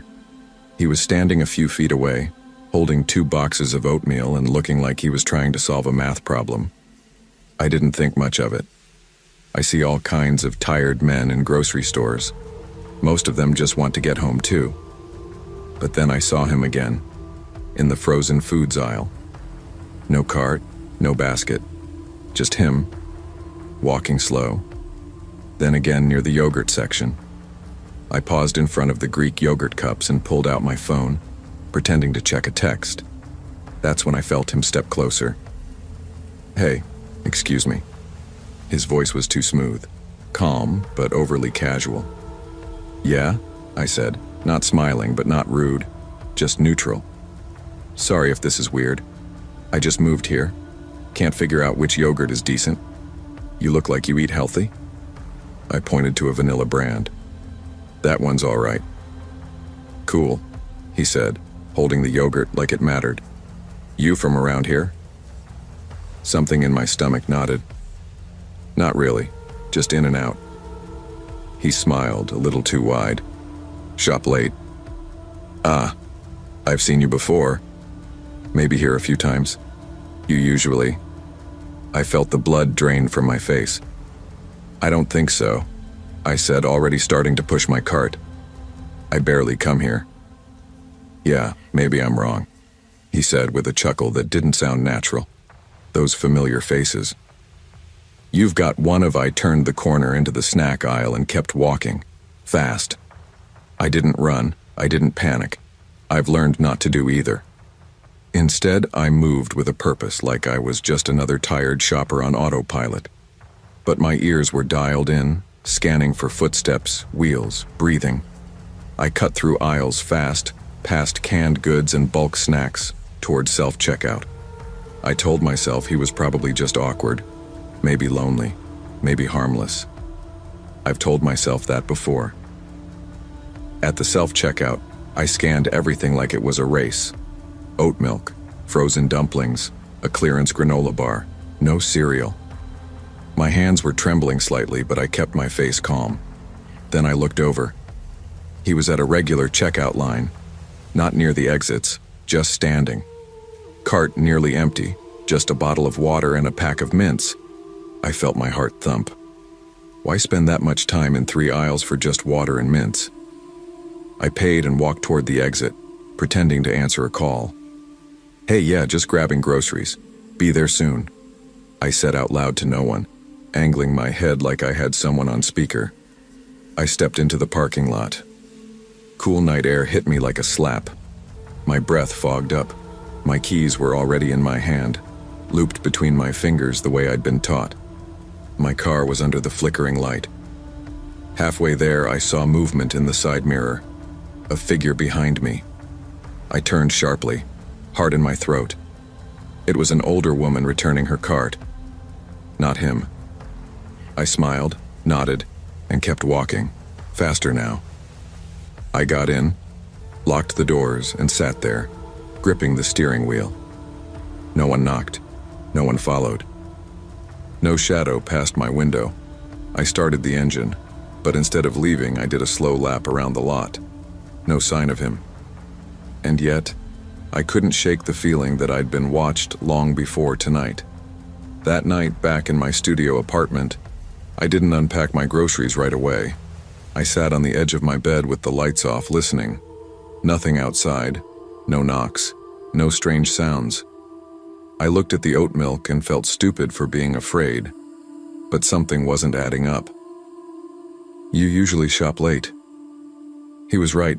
My schedule's been the same for months. Thursday nights after the clinic, quick Walmart run, back by 9. Routine is comforting until you realize someone else has noticed it too. I grabbed my phone and looked through my call log. Nothing weird. I checked my door locks. All good. But when I walked past the window, I pulled the curtain back just a little, just to be sure. Nothing out there.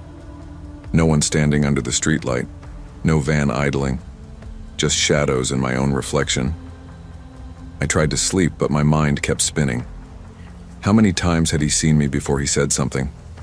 Had I parked near him? Walked past him? Did he know my car?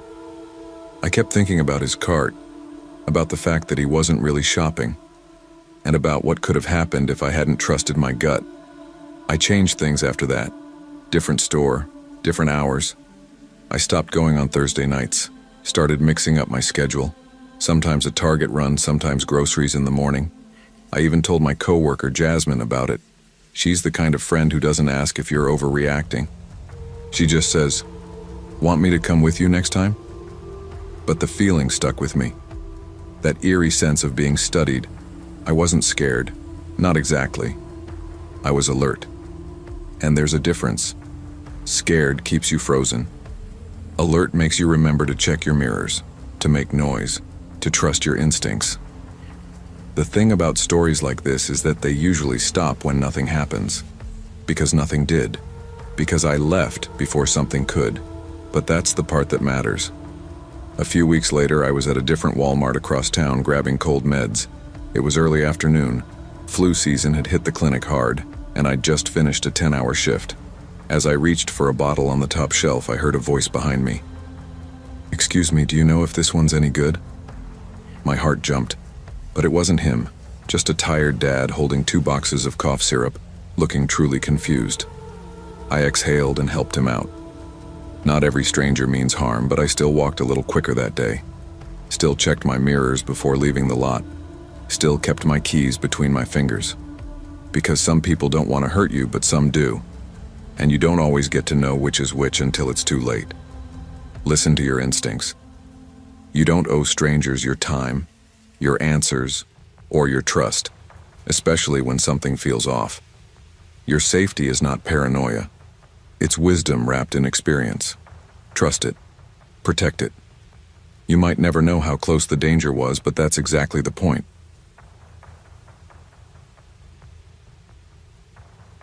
I didn't want to go.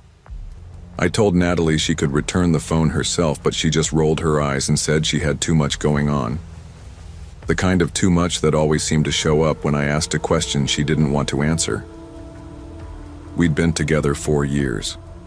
The last 6 months had felt like walking across a frozen lake. Every word, every look might crack the ice. So when she tossed the receipt on the counter and asked if I could just return it for her, I said yeah. It was a prepaid track phone, nothing fancy. She claimed it had bad reception, that it glitched constantly, that the battery barely lasted a day. But she hadn't even opened it. The seal was still intact, which told me everything I needed to know. She didn't want it anymore because she didn't want me asking why she needed a second phone. Still, I figured the return would be simple, quick, in and out. I pulled into the Walmart on E. Hampton just after 6:30, just before the post-work crowd thinned out. The parking lot had that late winter feel, gray snowmelt crusted around the edges, and the air sharp enough to make your fingers ache even through your jacket. Inside, I joined the line at customer service. 5 people ahead of me, a toddler screaming, some guy with a broken coffee maker yelling about a missing part, standard chaos. I shifted my weight, trying to ignore my sore feet from driving Uber all day. That's when I noticed him. He wasn't in line. He wasn't browsing. He was just standing there, mid-40s, scruffy, eyes that didn't blink enough. Hoodie pulled tight around his face, watching. Not the shelves, the people. At first I thought maybe he was waiting on someone, maybe a ride or a friend inside. But he didn't move, just stood there, shifting his gaze from one person to another. I caught his eye for half a second. He turned fast, too fast. By the time I reached the counter, I'd already clocked his position again. He was near the prepaid phones, a few feet from the return desk now. Still hadn't picked anything up. The cashier looked worn out. Her name tag said, Cassandra. "Returning a track phone," I said, placing the sealed box on the counter with the receipt. "Workout." "Didn't card or cash?" "Card." I felt the man's eyes on me before I heard him. "Hey, you returning that track phone?" I turned slowly. He was right there, closer than he should have been. "Yeah, why?" "Just wondering, thinking about getting one for my kid, but they're kinda junk, right?" "I guess," I said, my tone clipped. "Didn't work well for us." "Mind if I see it? Just want to know the model." Cassandra snapped her head up. "Sorry, sir, we already processed it. He doesn't have the phone anymore." He held up his hands and backed off. "All right, chill." Something in me tightened, like a rubber band stretched too far. I grabbed my refund slip and walked away. Didn't look back. Not yet. The air outside hit hard, sharp and cold, like reality catching up. I didn't go to my car right away. I felt something buzzing under my ribs, not fear exactly. More like calculation. As I passed the automatic doors, I glanced to the left. He was walking. Not toward electronics, not toward the exit lanes, just drifting out past the registers straight into the darker side lot. No bags, no receipt, no purchase. Just a slow pace and a loose stride. Like someone with nowhere to be, but somewhere to go.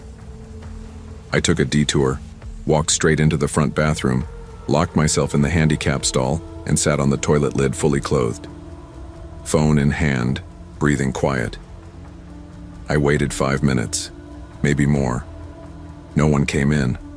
No weird noises. Just the occasional flush and the buzz of overhead lights.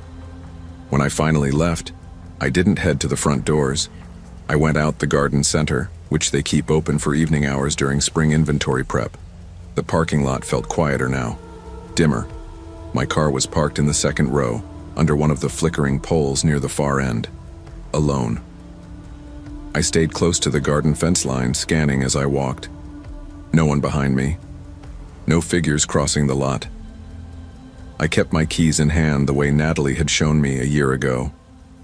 One key between each finger like brass knuckles. She said she learned it in a self-defense class. I reached the driver door and unlocked it with a press. That's when I heard it. Footsteps. Not behind me. Off to the side. Soft. Quick. Like someone stepping away on gravel. I whipped around, empty. A few parked carts. A rusted-out sedan 3 rows over. No hoodie. No man.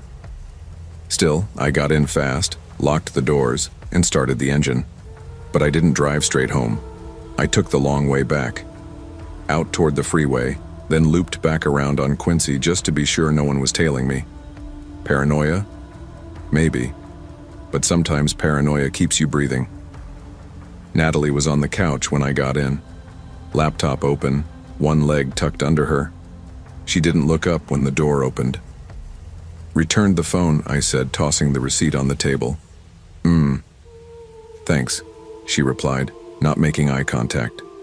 I hesitated, then added, "Weird thing happened." Now she looked up, not shocked, just curious. Weird how?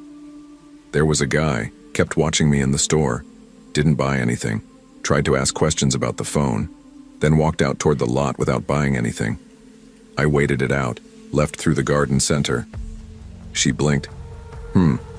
That's weird. That was it. No follow-up. No. Are you okay? No. What did he look like? I watched her face carefully. She wasn't surprised. "Do you know him?" I asked. She frowned. "What? No. Why would I?" "I don't know. Maybe because you're acting like this happens all the time." She closed the laptop slowly. "Jordan, maybe you're just tired. Creeps exist. That doesn't mean it's about you." I wanted to believe that. I really did. But something in her voice was too calm, too practiced. Over the next few days, I couldn't shake the feeling. The way he asked about that phone, the way Natalie didn't react, the way she closed her laptop. Not in surprise, but like she didn't want me seeing what was on the screen. So I did something I hadn't done in months. I checked her call log. Not her phone, her laptop. She'd left it open, went to shower, and I clicked her browser history. It wasn't full of texts or social media. It was maps, searches like Denver burner phone plans and how to text anonymously. One listing stood out, a Craigslist ad, personal services, just a phone number. I wrote it down, tried calling it from a blocked number the next day. No answer. Later that evening, I asked Natalie again, calmly, "Was that phone really for you?" She didn't answer, just left the room. It's been 3 weeks since that night. We don't talk much anymore. She keeps her phone locked, her location off. I sleep less, drive more, and keep my eyes open in parking lots. I think about that man in the hoodie more than I want to. About what might have happened if I'd gone straight to my car, or if I'd shown him the phone, or if he'd been waiting for someone else entirely. There's no ending here. No arrest, no confrontation, just quiet space where trust used to live. But I still look around now, everywhere I go, and I always back into parking spots. Because even when the threat disappears, the lesson doesn't. The people closest to us don't always tell us everything, and strangers often tell us nothing at all. Trust is fragile, instincts are louder than excuses, and sometimes the scariest part isn't what someone did. It's what they almost did while you weren't looking. Stay aware, ask the hard questions, and don't ignore the silence between the answers. Long before I was afraid of self-checkout machines, I was afraid of silence. That's something you never expect to learn about yourself until life gets too quiet, until the house is still for days and no one calls just to hear your voice. Before my divorce, I thought silence was peace.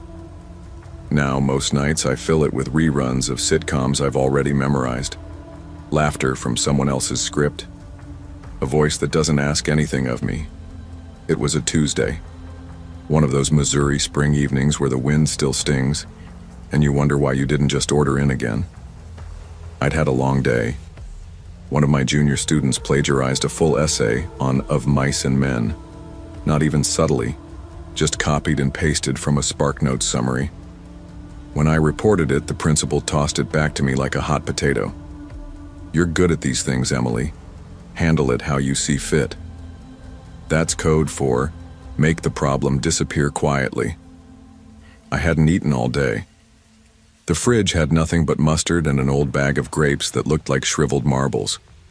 I didn't want to go, but I got in the car anyway and drove to the Walmart neighborhood market just off End Church Road. It was 9:15. They close at 10. I figured I'd have time. The parking lot was nearly empty. Fluorescent lights buzzed against the dark sky. I stepped inside and was hit by that oddly familiar mix of chilled air, detergent, and bananas. The place was mostly deserted. A teenage stock boy in a navy vest was restocking frozen vegetables. He looked up briefly, then went back to his task. That was fine. I didn't want to be noticed. I moved quickly. Carton of eggs, bag of spinach, OJ, cereal, a frozen meal just in case. That was it. I just wanted to get in and out. At the self-checkout, I scanned everything. I reached for my card and swiped. Card declined. I stared at the screen. Tried again. Card declined. I pulled out my phone to check my banking app. The balance was fine. Rent had cleared. I hadn't overdrawn. And that's when a voice behind me made me flinch. Need help with that? He wasn't in a vest. Mid-30s maybe. Messy hair. Dark green flannel shirt over a gray t-shirt. His jeans were worn at the cuffs, and his eyes had that exhausted look I'd seen on people riding late buses. Men trying not to be noticed. "No, I'm okay," I said quickly. "Thanks." He stepped closer, just enough to make my skin crawl. "Sometimes these things glitch," he said. "Happens to me. Try cash?" "I don't have any." He didn't move, just stood there like he belonged. I glanced around. The teenage stalker was gone. The register desk was empty. No one in sight. "I think I'll just leave it," I said, forcing a smile. I hit cancel on the screen. The scanner beeped angrily. I turned and walked off, leaving the basket behind. As I neared the exit, I heard him say something. Barely a whisper.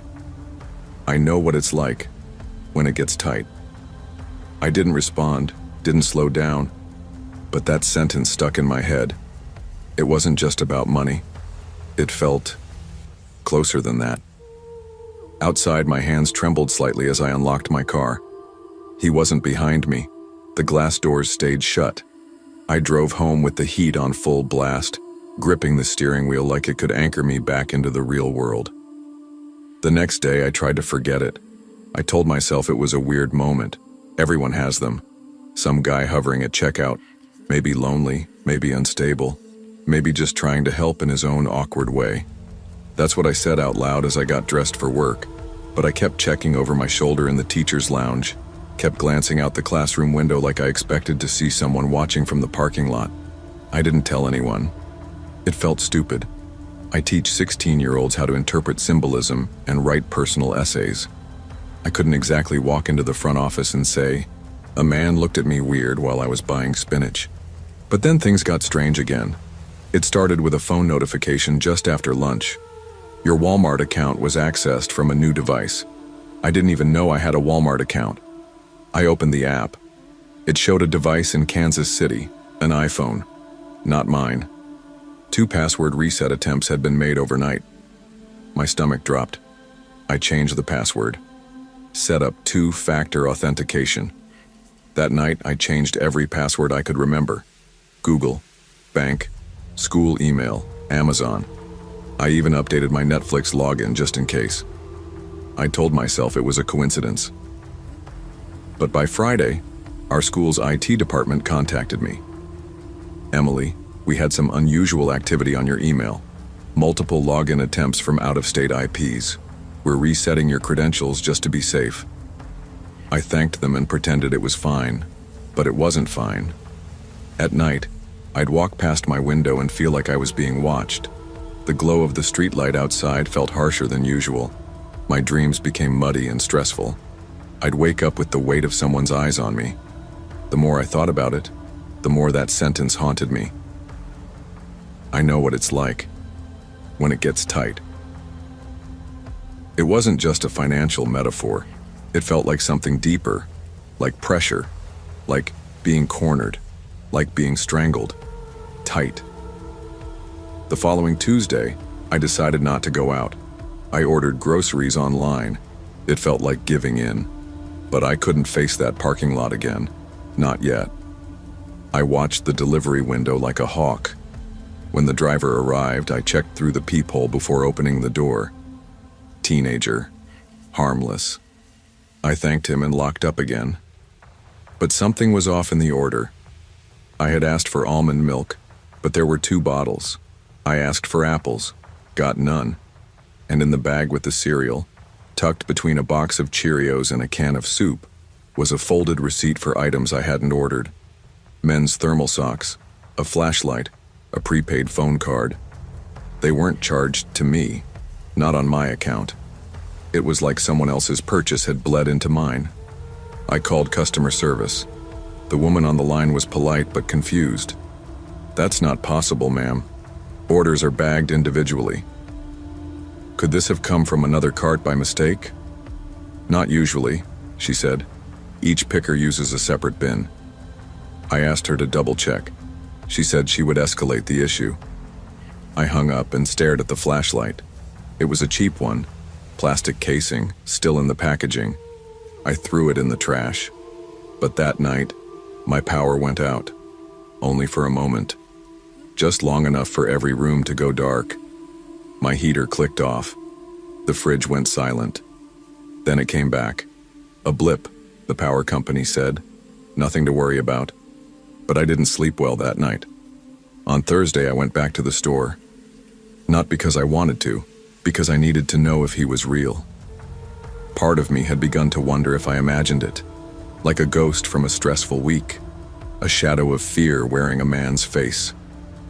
The Walmart neighborhood market looked exactly the same. I parked closer this time, waited a moment before getting out. I checked my mirrors 3 times. Inside, the lights were bright, the staff visible. I walked fast. Eggs, apples, bread, milk. I didn't see him. Not in frozen foods, not in the aisles, not at checkout. I paid in cash. As I exited, I passed a corkboard near the front doors.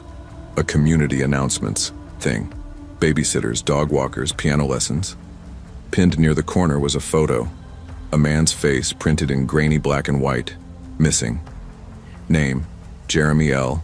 Last seen, April 2022. Wearing, green flannel shirt. I stopped cold. It was him. The same eyes. The same tired mouth. Even the shirt matched what I remembered. I snapped a photo of the flyer and left without looking back. At home, I looked it up. Nothing came up except a low-res copy of the same flyer. No news reports. No follow-ups. The original Reddit thread where it was posted had no comments. Just vanished. Like he was never there.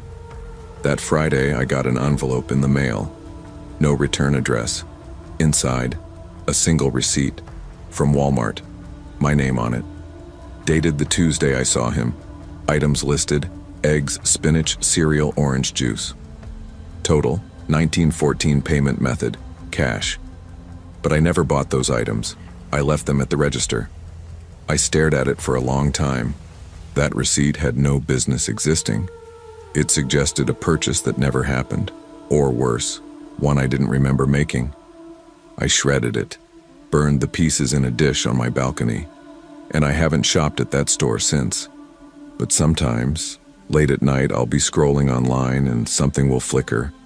An old banner ad I don't remember clicking. A password reset email I didn't request. And always, that voice in my head, like a whisper from behind me in a quiet aisle. I know what it's like when it gets tight. Trust your instincts. Even in mundane places when something feels wrong, it often is. Discomfort is a form of awareness. Fear isn't always irrational, it's protective. When the world seems too quiet, pay attention to what's hiding in the silence. People always assume the worst part of a breakup is the moment you leave, but that's not true. Not for me. The worst part came later, after the bags were packed, after the ugly crying and the locked social media accounts. The worst part was the silence, the feeling that maybe you imagined how bad it was, because no one else saw it. Not the manipulation, not the gaslighting, not the way he made every apology sound like it was your fault. Tyler was the kind of guy people liked at first. He smiled easy, made jokes, helped people move furniture. The kind of man who fixed your cabinet doors before you even asked. And for a long time, I let those surface things convince me I was lucky. I wasn't. What I was stuck. We dated for 3 years, moved in together after 6 months because he said it just made sense. At first it did, but slowly, the house filled up with tension, with phrases like, "You always twist things," or "You're overreacting," or the classic, "You're too sensitive, Lena." It wasn't dramatic, no holes in the wall, no bruises, but it was constant, tiny cuts that built into something harder to name. He'd scroll through my texts when he thought I was asleep. He'd comment on how I dressed, ask who I was trying to impress. He'd accuse me of pulling away if I went for a walk alone. The last fight was over nothing, as always. I don't even remember what started it, but I do remember the way his voice dropped to a whisper, sharp and cold. "No one else will put up with you." That was the moment I decided to leave. I moved into a small apartment on the other side of Cheyenne, started fresh, new address, new Wi-Fi password, new routines. I blocked his number, changed my emergency contacts, told only 2 close friends where I was. I felt raw, but free. The world was quieter without him in it, until that Friday night at Walmart. I remember the sky looked strange that night. It had that muted gray-orange hue that makes it feel like something's about to happen, even if nothing does. I hadn't planned to go out. I was curled up on the couch in sweatpants, scrolling through my phone, half watching an old movie. But I realized I was out of toothpaste, and milk, and frozen dinners. Living alone teaches you fast that if you don't take care of it, no one else will. So I grabbed my coat and keys, drove out to the Walmart on Prairie Ave. It was after 9. Quiet. The kind of late where the store hums like it's trying to sleep. Inside, there were maybe a dozen people, a couple of teens loitering near electronics, a tired mom corralling 2 little boys in pajamas, a man coughing loudly in frozen foods. I moved fast, grabbed the milk, toothpaste, and a microwave pasta thing I'd regret later. I didn't linger. I was heading to the checkout when I saw him. Tyler, leaning against a light pole at the edge of the parking lot, arms crossed, one boot resting on the concrete base like he owned the place. My brain short-circuited. I dropped the milk. It hit the floor with a hollow thud and rolled, leaving a trail. I didn't pick it up. He shouldn't have been there. He didn't know where I lived. I hadn't told him anything. Hadn't contacted him. How did he know? He looked thinner. Hair messier. Jacket half-zipped. But the way he stared, like he was waiting for me, that hadn't changed. Then he started walking toward the store entrance, and I panicked. I didn't run. I told myself not to run. Running meant attention, a scene. And if there's one thing I learned from Tyler, it's that public scenes were his favorite kind of manipulation. So I walked quickly, left the basket, kept my eyes forward, didn't give him anything. "Lena," he called, his voice just loud enough to echo in that empty parking lot. "Wait. Come on." I kept walking. "You blocked me, remember? You think that's fair?" He was slurring a little. Not falling down drunk, but off enough that it made everything feel less stable. "Please," he said again. "I just want to talk." I clicked my car remote twice and opened the driver's door, heart hammering. He picked up his pace. We were everything to each other, Lena. I got in, slammed the door, locked it. His hand slapped the window just as I turned the key. "You think you can erase me?" The way he said it made my blood run cold. Like it wasn't just about our relationship, it was something darker. Like I'd broken a rule he didn't think I had the right to break. I reversed hard out of the spot and drove off. He was yelling something, but I couldn't hear it. My ears were ringing. His old black Chevy was still parked on the far end. I saw him run toward it in the mirror. I didn't take my usual route home. Instead, I zigzagged through neighborhoods, ducked into a strip mall, even parked behind an abandoned diner and killed the engine. I sat there, breathing shallowly, palms sweaty against the wheel. No headlights, no movement. Eventually, I made it to my apartment complex. Pulled in, waited, still nothing. But as I unlocked my front door and turned, he was there. He stood on the far corner of the block, swaying. I don't know how he found me. I hadn't given him the address. He didn't know my new street. But there he was, under that flickering streetlight, shirt unbuttoned halfway, like he didn't even notice the cold. He was mumbling to himself. I went inside, locked the door, turned off all the lights, peered through the curtain. He was pacing now, muttering, then yelling. She doesn't get to walk away like that. I gave her everything. He knocked over a trash bin, kicked it, then collapsed onto the curb like his legs just quit on him. I stood there in the dark, heart in my throat. I didn't want to call the police. I didn't want to escalate anything, but I also couldn't breathe. Then he got up again, staggered into the street, still shouting at no one, just rage and heartbreak spewing into the night. And then the headlights came. A white box truck, fast. It didn't slow down. He turned just as it reached him. The sound. It wasn't like in movies. There was no screech, no dramatic smash, just a dull, sickening thud. His body hit the pavement like it wasn't real. The truck pulled over, its hazard lights flickering.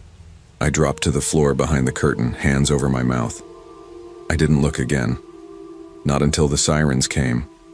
They called it an accident. He was intoxicated, disoriented, a pedestrian in the middle of a poorly lit street. No drugs in his system, no suicide note, just a tragic end to a troubled man. That's what the news said. 2 paragraphs in the local column. Nothing about how he found me.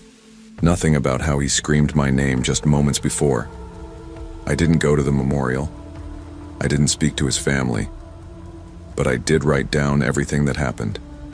Every word. Every time he twisted love into control. Every lie I told myself to stay longer.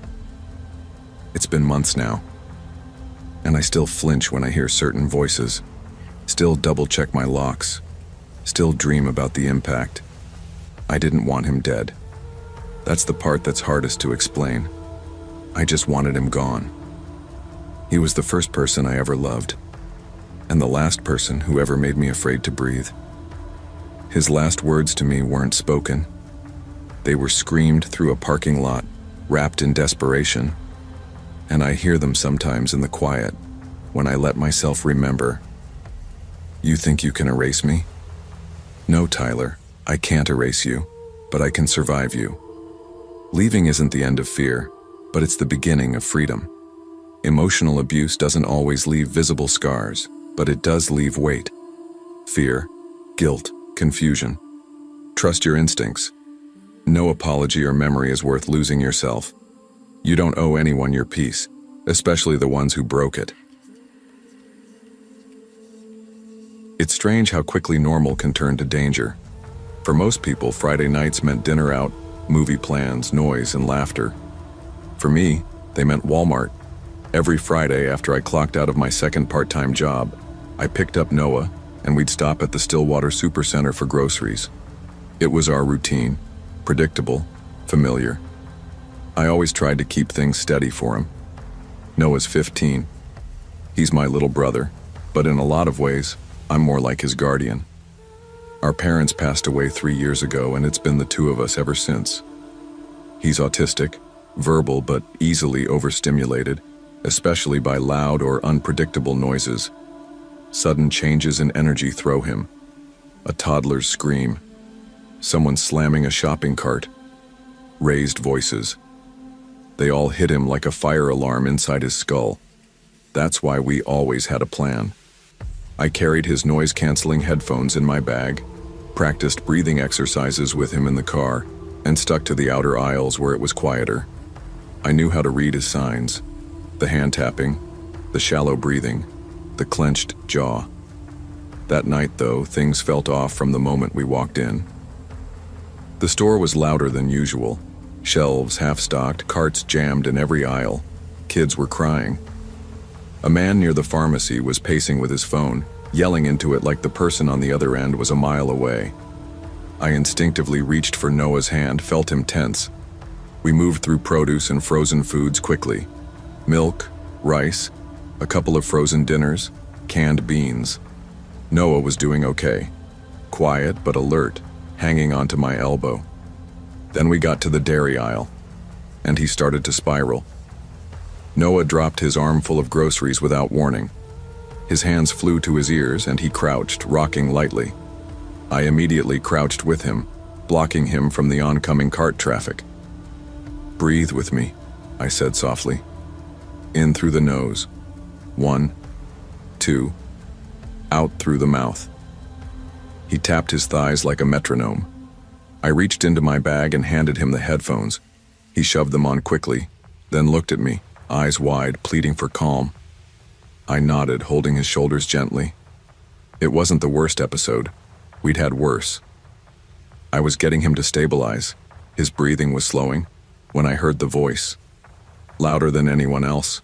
The man from earlier. Not on the phone anymore. He was in full meltdown mode. "Y'all think I don't see what you're doing, following me around like I'm some criminal. What's your problem, huh?" He was yelling at a Walmart employee, an older man, maybe in his 60s, wearing a yellow vest. The employee looked startled but was trying to keep his tone low. The man wasn't having it.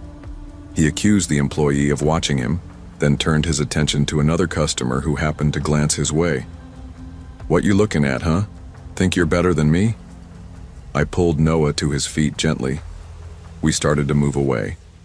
I didn't want us anywhere near that scene, but we weren't fast enough. He saw us. "Y'all staring too?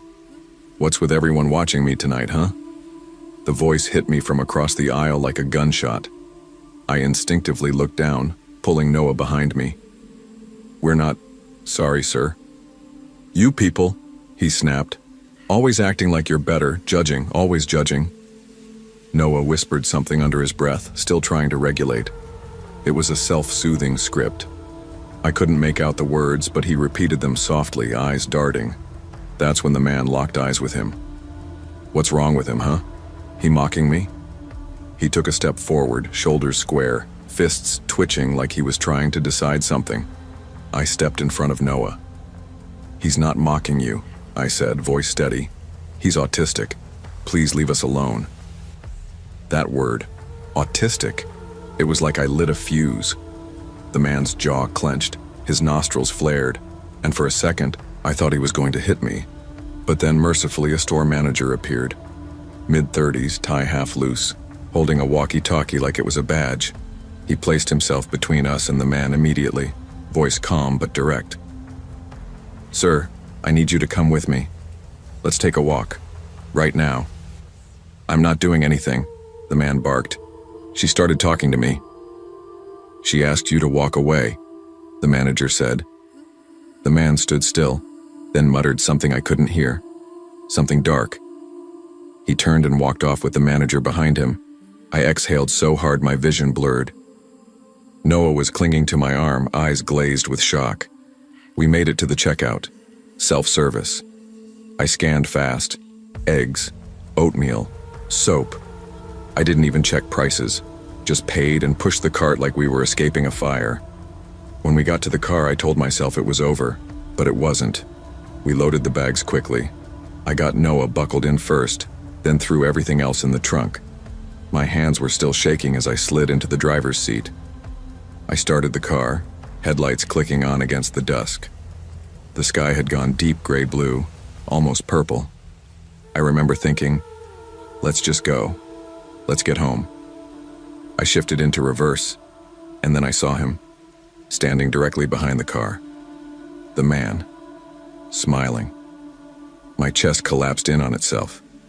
I couldn't move, couldn't even blink. He wasn't angry anymore. He looked amused, like this was a game he was winning. I tapped the horn lightly, a warning. He didn't flinch, just tilted his head like a dog hearing something strange. I glanced at Noah. He was watching, confused but not yet scared. I needed to keep it that way.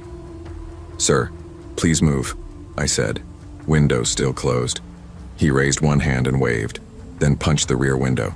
Hard. I yelped. Noah jolted. The second punch came before I could think, louder, closer, like it might crack the glass. I slammed the car into reverse and hit the gas, not hard enough to hit him, but fast enough to push him back. He stumbled, caught off balance, and I swerved out of the space, tires screeching. I didn't stop, didn't even look back. We blew past the red light at the next intersection, didn't slow down until we hit Main Street. Only then did I pull over. I checked on Noah. His headphones were on, but he was curled up, hands over his face.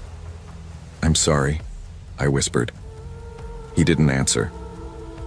Later that night, the police told me what I already suspected. The man had a record, multiple assault charges over the past decade, trespassing, disturbing the peace. One incident at a fast food place where he'd locked himself in a restroom and punched a mirror. Another at a bus station where he'd attacked someone for looking at him too long. He'd been banned from stores before. Mental health episodes were part of it, they said, but that didn't make him any less dangerous. I filed a report. They pulled surveillance footage, promised to follow up, but I could tell by the way they spoke that nothing would really come of it. Because we got away. Because it didn't get bad enough. I lay awake that night, staring at the ceiling, playing it over and over. What if we'd left the store 2 minutes later? What if I hadn't noticed him behind the car? What if there had been no manager nearby? Noah wouldn't have been able to run, not with all that noise, not in the dark. He would have frozen or panicked or shut down completely. And me? I don't know what I would have done. But I do know this. Walking away doesn't always keep you safe. Sometimes danger follows. Staying alert can save your life. But speaking up can save someone else's. We're often told to avoid confrontation, to walk away. And sometimes that's smart.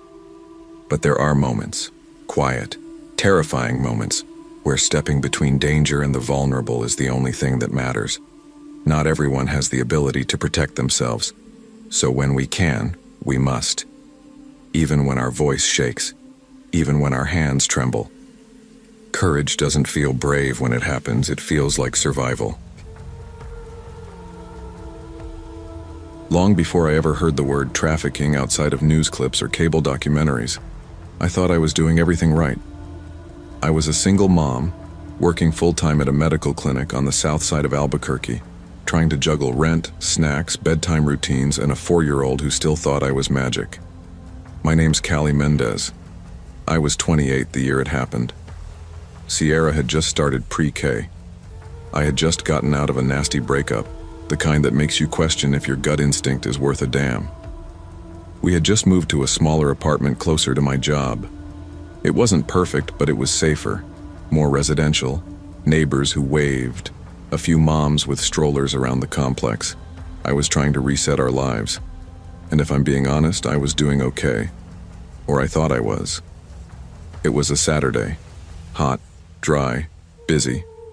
I always hated grocery shopping on weekends, but Sierra had run out of yogurt pouches and we needed the usual. Paper towels, laundry pods, stuff for lunches.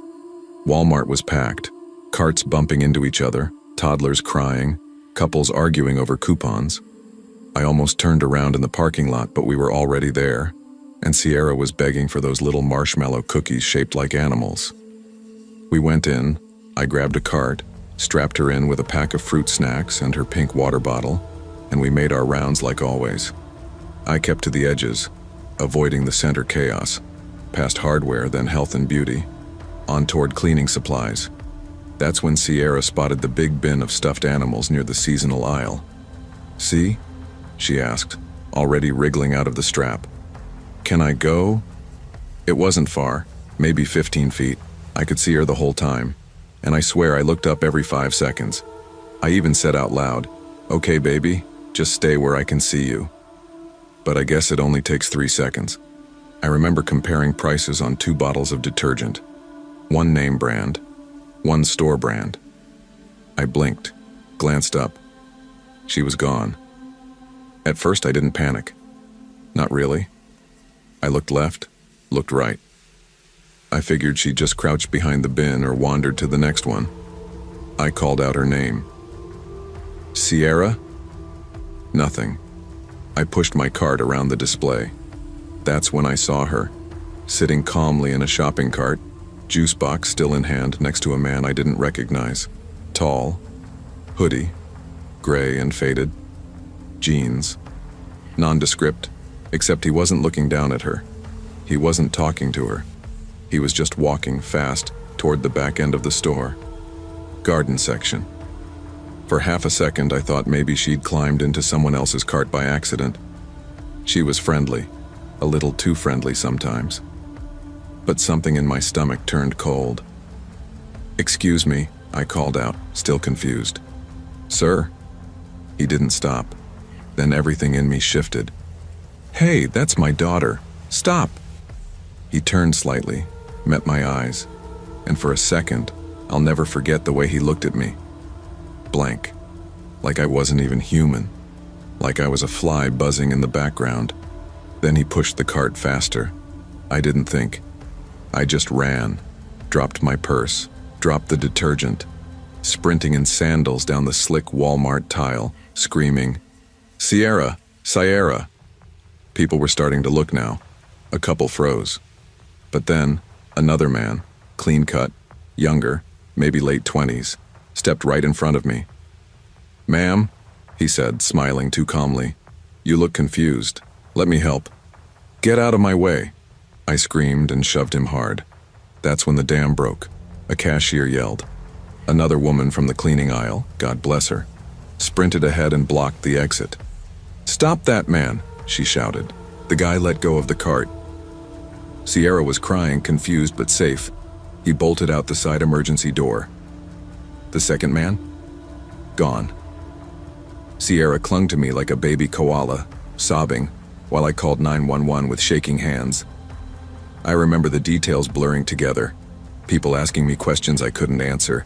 The Walmart manager scrambling. Someone on a walkie-talkie calling for asset protection.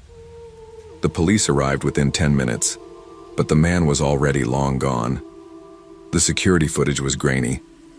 Why are those cameras always useless? And the plate on the car they thought he got into was unreadable. "Might be a burner car," one of the officers said, like it was nothing. But the worst part? One of the detectives told me in a lowered voice that I wasn't the first. "There were 2 similar cases this week," he said. "One in Rio Rancho, one over off San Mateo. Same method. One guy walks out with the kid in the cart. The other one tries to block the parent.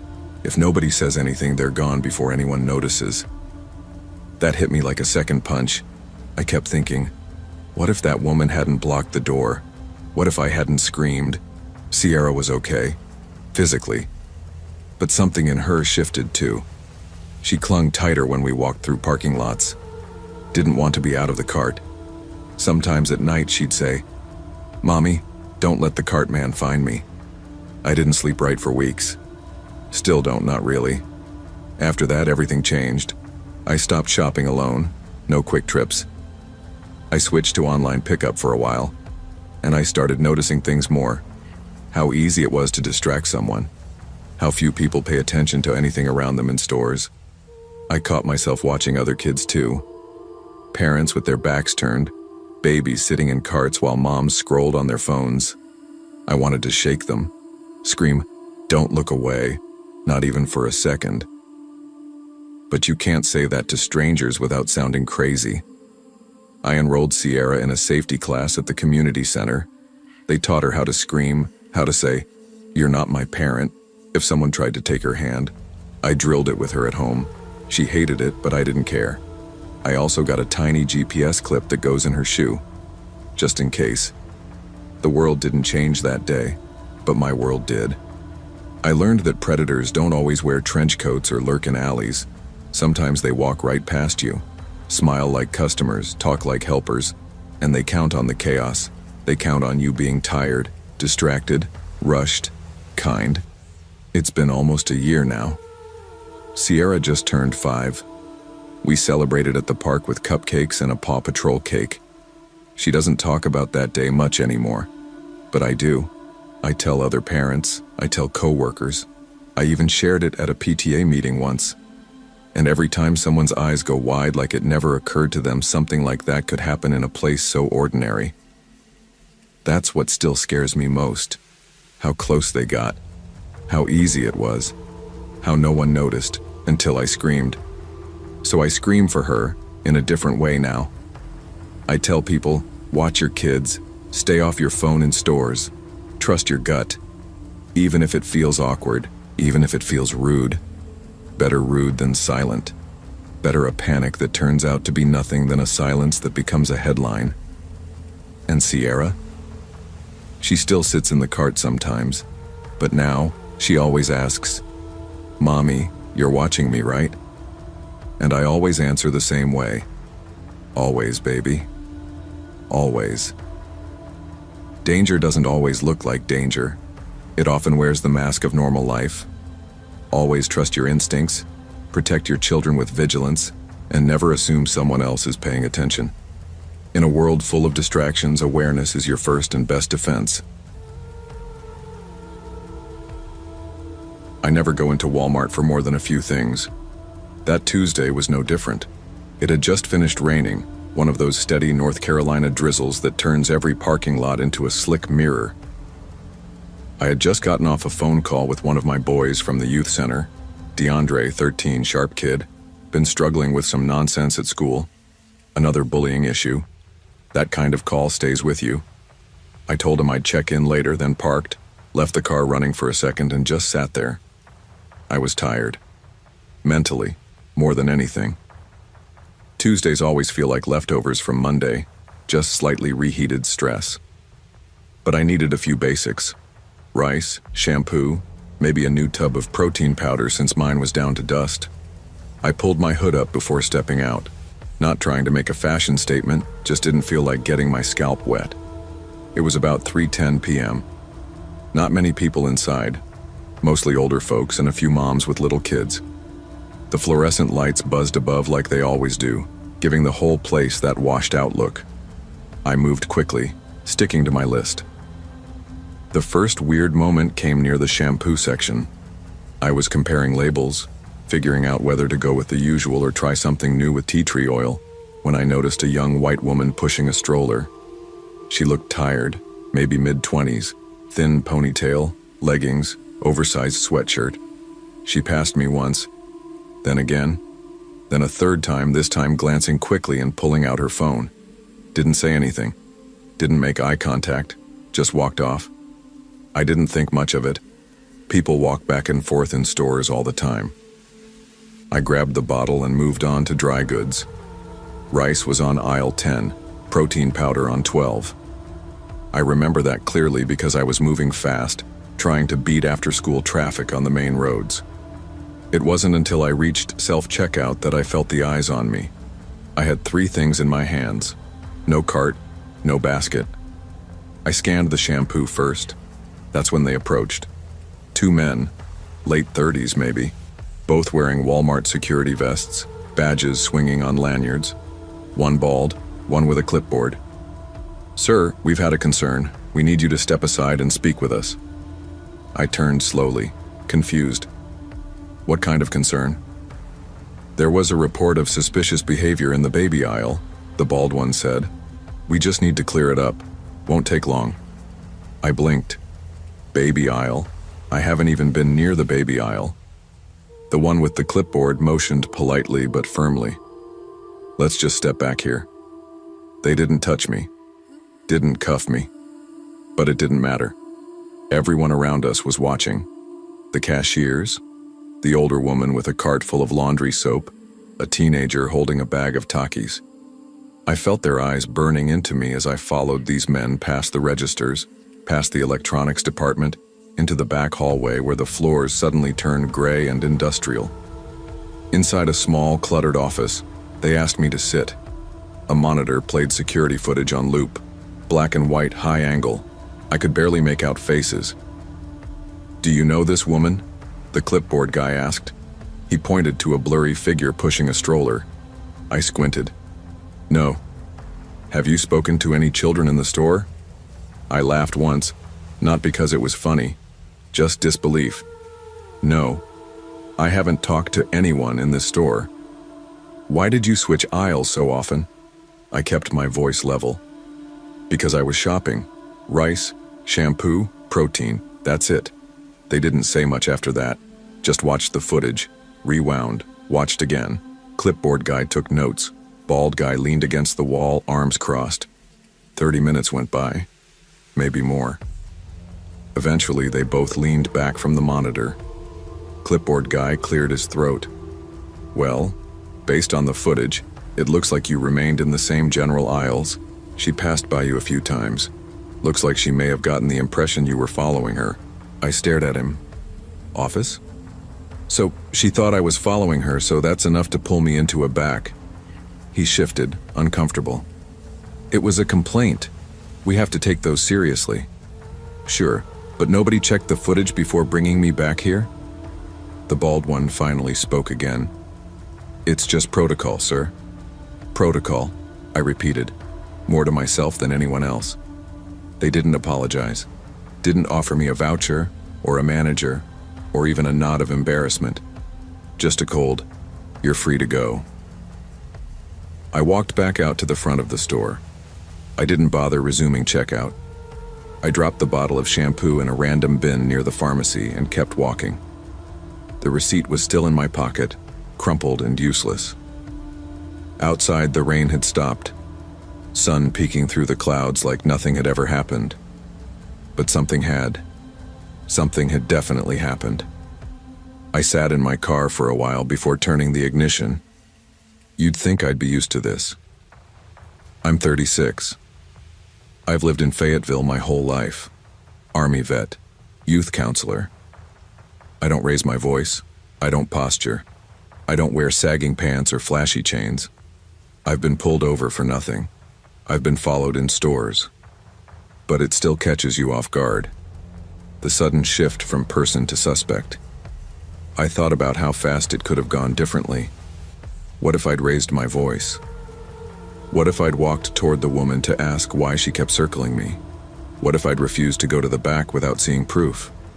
The fact is, I know the rules. I learned them early. Rule 1, stay calm, even if you're boiling inside. Rule 2, keep your hands visible. Rule 3, never ever lose your cool, because losing your cool gets redefined when you look like me. I didn't go back to that Walmart for months. I started using a grocery delivery app, avoided public errands if I could. It wasn't fear, not exactly, more like weariness, a tiredness deep in the bones. Because it's not about the one incident. It's about how many you carry with you, and how light you have to pretend they are just to keep moving through your day. Later that night, I got a text from DeAndre again. Said a kid threw his lunch tray at him in the cafeteria. Said the teacher told him to just ignore it. I called him right back, let him vent, told him to breathe, told him I was proud of him for keeping his cool. I meant it. After we hung up, I thought about what I wanted to teach him, what I should be teaching him. I thought about how the world reads our bodies, our presence, how quick people are to assume, how slow they are to apologize. I thought about the look on that woman's face, that flash of suspicion, and how that moment, whether she meant it or not, became a chain of consequences. I keep telling the kids at the center, control what you can control. But I wish I could promise them more. I wish I could tell them the world would see them clearly. But sometimes all I can say is, stay calm, be smart, make it home. Perception shapes reality, but not always truth. We live in a world where fear and bias can turn an ordinary moment into an accusation. It's a reminder to slow down, look again, and question your assumptions. Because what you think you see could ruin someone else's day, or worse, their life.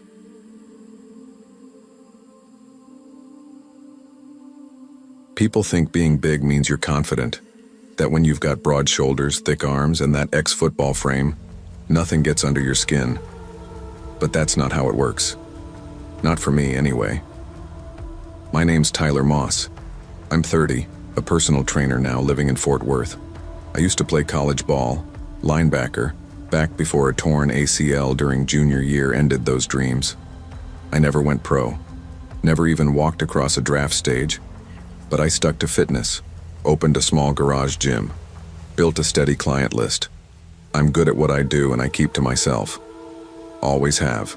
But no matter how chill you try to be, There's always someone who sees the muscle before the man. It was a Sunday, quiet, muggy evening in late summer. I'd just finished a late lift at my buddy's gym near Henderson Street. Nothing crazy. Back day, some cardio, few stretches.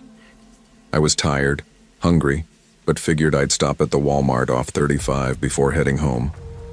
I needed almond milk, some frozen veggies, protein powder. That's it. I didn't even bother changing. Still had on my black tank top, joggers, sneakers, and had my gym duffel slung over one shoulder. It's Fort Worth. Gym wear's nothing new around here. I didn't think twice. I walked in, nodded at the greeter, popped my earbuds in. I wasn't trying to vibe or pose. I was tired. My legs were dragging. You lift heavy enough, your gait changes by default. I headed toward the health and fitness aisle. That's when it started. I was comparing protein bar labels, calories, sugar, macros. You'd be surprised how many lie on the front label. I always read the back. That's when I caught a flash out of the corner of my eye. 3 girls, teenagers, probably 16 or 17, hovered near the drink coolers. One pointed at me. Another glanced up, then quickly looked back at her phone and laughed. I could feel them whispering, watching. My stomach dropped a little. I've seen that look before, the one where they think you're some kind of joke or threat. I sighed, slipped my hoodie out of my duffel, and pulled it over my head. Just wanted to finish shopping. Moved down to the vitamin aisle to avoid the weirdness. I figured maybe they'd lose interest. Teenagers act weird sometimes. I wasn't trying to cause a scene. I didn't even make eye contact. About 10 minutes later, I was squatting down to check some shelf supplements when I felt a tap on my shoulder. Not hard, but sharp enough to make me stand fast. 2 Walmart employees stood there. One older guy, looked managerial. The other, a younger woman with a clipboard and tight expression. "Hey, sir," the guy said with this rehearsed tone. Few quick questions. "Sorry to bother you. We just need to ask you I pulled out one earbud." "About what?" He cleared his throat. "We received a report from some shoppers, minors, that there was a man following them around and making them uncomfortable." I blinked. I wasn't following anyone. The woman clutched her clipboard tighter. The guy nodded. "I understand. We just have to follow up on any complaints. Would you mind stepping into the office real quick?" Everything in me wanted to say no, but I knew better. So I nodded. I'd never been in a Walmart security office before. It was cold, quiet, walls lined with gray shelving, a monitor in the corner playing grainy camera footage from overhead angles. The manager motioned for me to sit, then turned to the screen. "This is aisle 6, he said. "This is where the complaint started." I leaned forward, arms on my knees. Sure enough, there I was, walking into the aisle alone. The camera caught me browsing the shelves. A minute later, the girls walked in from the opposite end. "See that?" I said. I was already there. He nodded. "Yeah, I noticed that." The young woman stepped forward holding a phone. "They also posted this." She handed it over. An Instagram story, a screenshot. "This creep keeps following us. We told an employee. Hope they kick him out. You." My heart just dropped. I stared at the post. It had over 300 likes, a couple of fire emojis, one laughing face. "I didn't even look at them," I said slowly. "Through 3 aisles, tops. Didn't talk, didn't move toward them. I walked." The girl winced, clearly uncomfortable now. "Look," I said, handing over my phone. "Here's my GPS. I got here 18 minutes ago. Text with my cousin about dinner. You can track it. I stayed in this section the whole time." They reviewed everything. It all checked out. No interaction, no movement toward them, just proximity. The manager nodded. "You're good, man. Sorry again. Just, you know how things are now." I stood up slowly. "Yeah, I know." Walking out, I saw them, the girls near checkout laughing, one still staring at her phone. "He looks so mad, LOL. I heard one whisper. They never even saw me glance their way.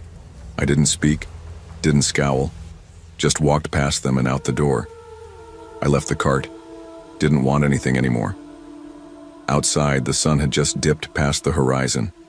Purple streaks cut through the Fort Worth sky. I sat in my car with the engine off for a long time. This wasn't the first time. Once, a mom at a coffee shop pulled her daughter close when I walked in. Another time, someone accused me of blocking their car in a parking lot when I was just lifting groceries into my trunk. It's not always dramatic, it's just constant. A slow drip of suspicion. A lifetime of people deciding who you are before you open your mouth. I didn't cry, but my hands shook for a bit. Not from anger, from exhaustion. The weight I carry, it's not all muscle. I didn't go to the gym the next morning. Stayed in, pulled on a baggy hoodie, wore it all day, even at home.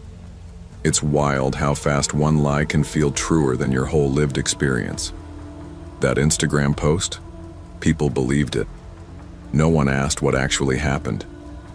No one thought, maybe they misread it. Being misunderstood is one thing. Being seen as dangerous for doing nothing but existing, that's another.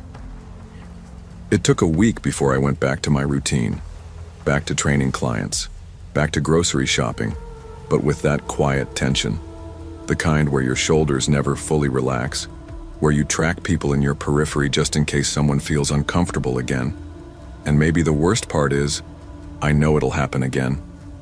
Maybe not this month, maybe not this year, but someday someone will decide I look like someone who could, and that'll be enough. Assumptions are powerful and dangerous. Judging someone by their appearance can cause real harm, especially when those judgments are amplified online without truth or context. What feels like a joke or a moment of caution can deeply impact another human being's life. See people, not shadows. Think before you post. And if you're ever unsure, choose compassion over fear.